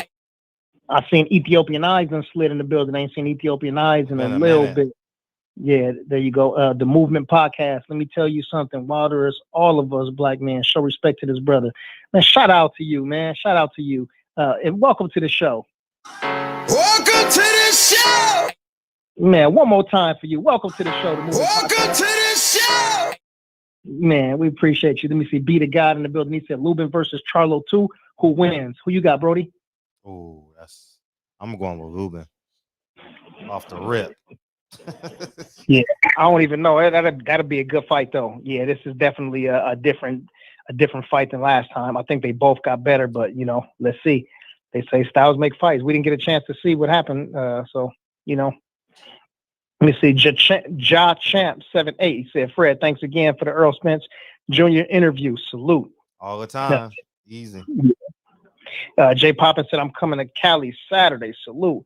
All right, Jay Poppins. Well, yeah, man, hit us, man. If you I'm leaving Friday. How about that? I'm going to Alabama, nigga. Anyways, if you late to the show, you missed the joke. Fuck it. Who missed the joke? I said if you late to the show, you missed the joke. Oh, I thought you said, man, you missed the joke. I'm like, no, cool, man. I'm quicker than that. Yeah. Oh, there go Cosmico 2019. He said, what's up, Papi Chulo? This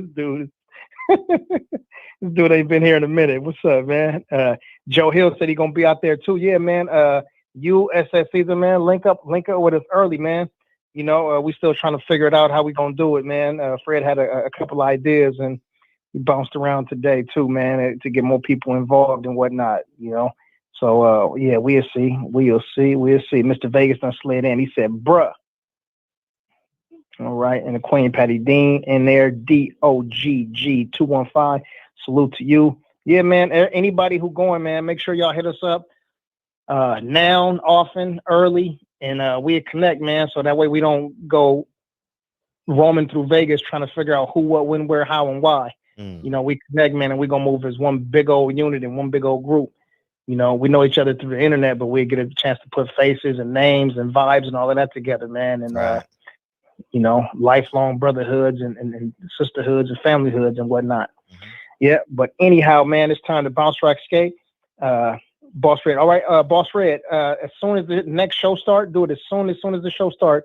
Let me know, and then we'll tighten you up, bro. All right, DOGG215. He said, Wilder representing me is what matters the most. And shout out for that $2 holler. Yeah, that's what's up. That's what's up. Man. All right, man. Yeah, we got to get this because I want people to be able to see it, man. So salute to y'all, Peoples Hernandez, Deacon 305. Donald OG Grant. And I ain't seen my brother in here. I know he probably listening in the background. Puncher, where you at? Anyhow, man, that's all good. Peace and love. Hotep Shalom, peace too. He said, Andre Darrell, Mr. Wilder, I did on Fight Hype. Uh-oh. Huh? Oh, he's probably joking. I'm gonna watch it. I'm gonna watch. He's got piqued my interest. I'm about to go. Yeah, I'm about to go take this bocha and get all in these videos. Man, I got to catch up today. I'm gonna rewatch the press conference. I'm a favorite. I'm gonna try and find that video to watch it tomorrow, and I'm gonna go through all these videos that I got that I ain't seen from other people.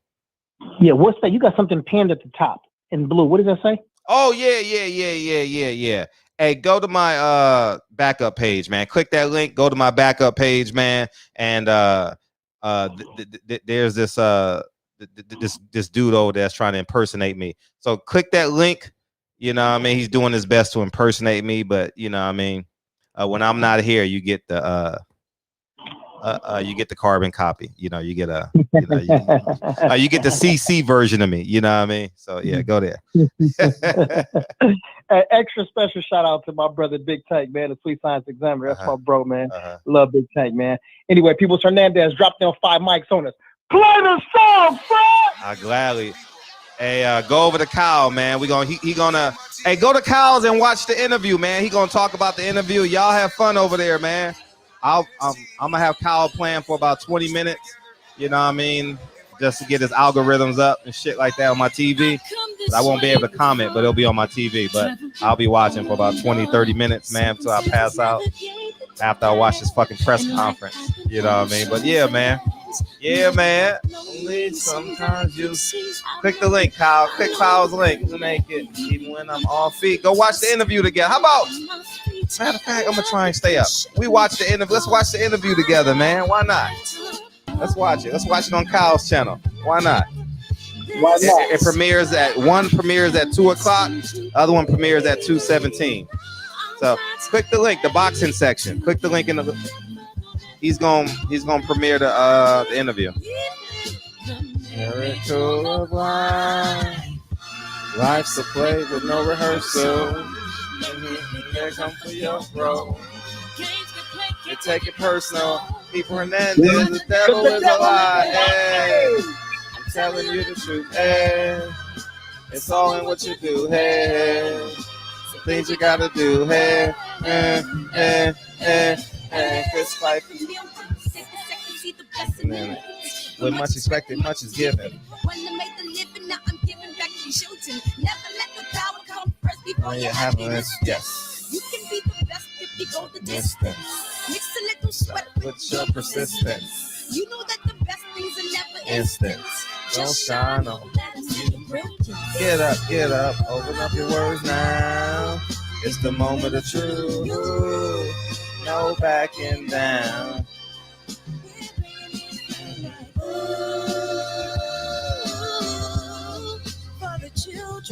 Go subscribe, DB and Kyle. Go subscribe, man.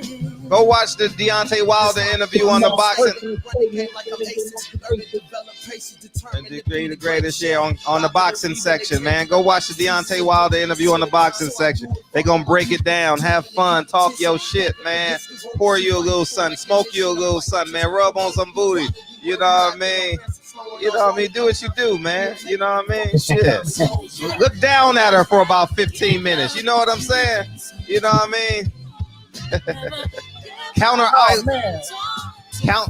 eyelashes. You know what I mean? Count your girl's eyelashes. You know what I mean? Let me count. 1, 2. You know what I'm saying? 5, 6, 5, 2. You know what I see right now? What's up? You know what I see right now? What you see? People Hernandez. Oh yeah, take it personal, cause the devil is a lie. Hey, telling you the truth. Hey, we did it today, family. Yes.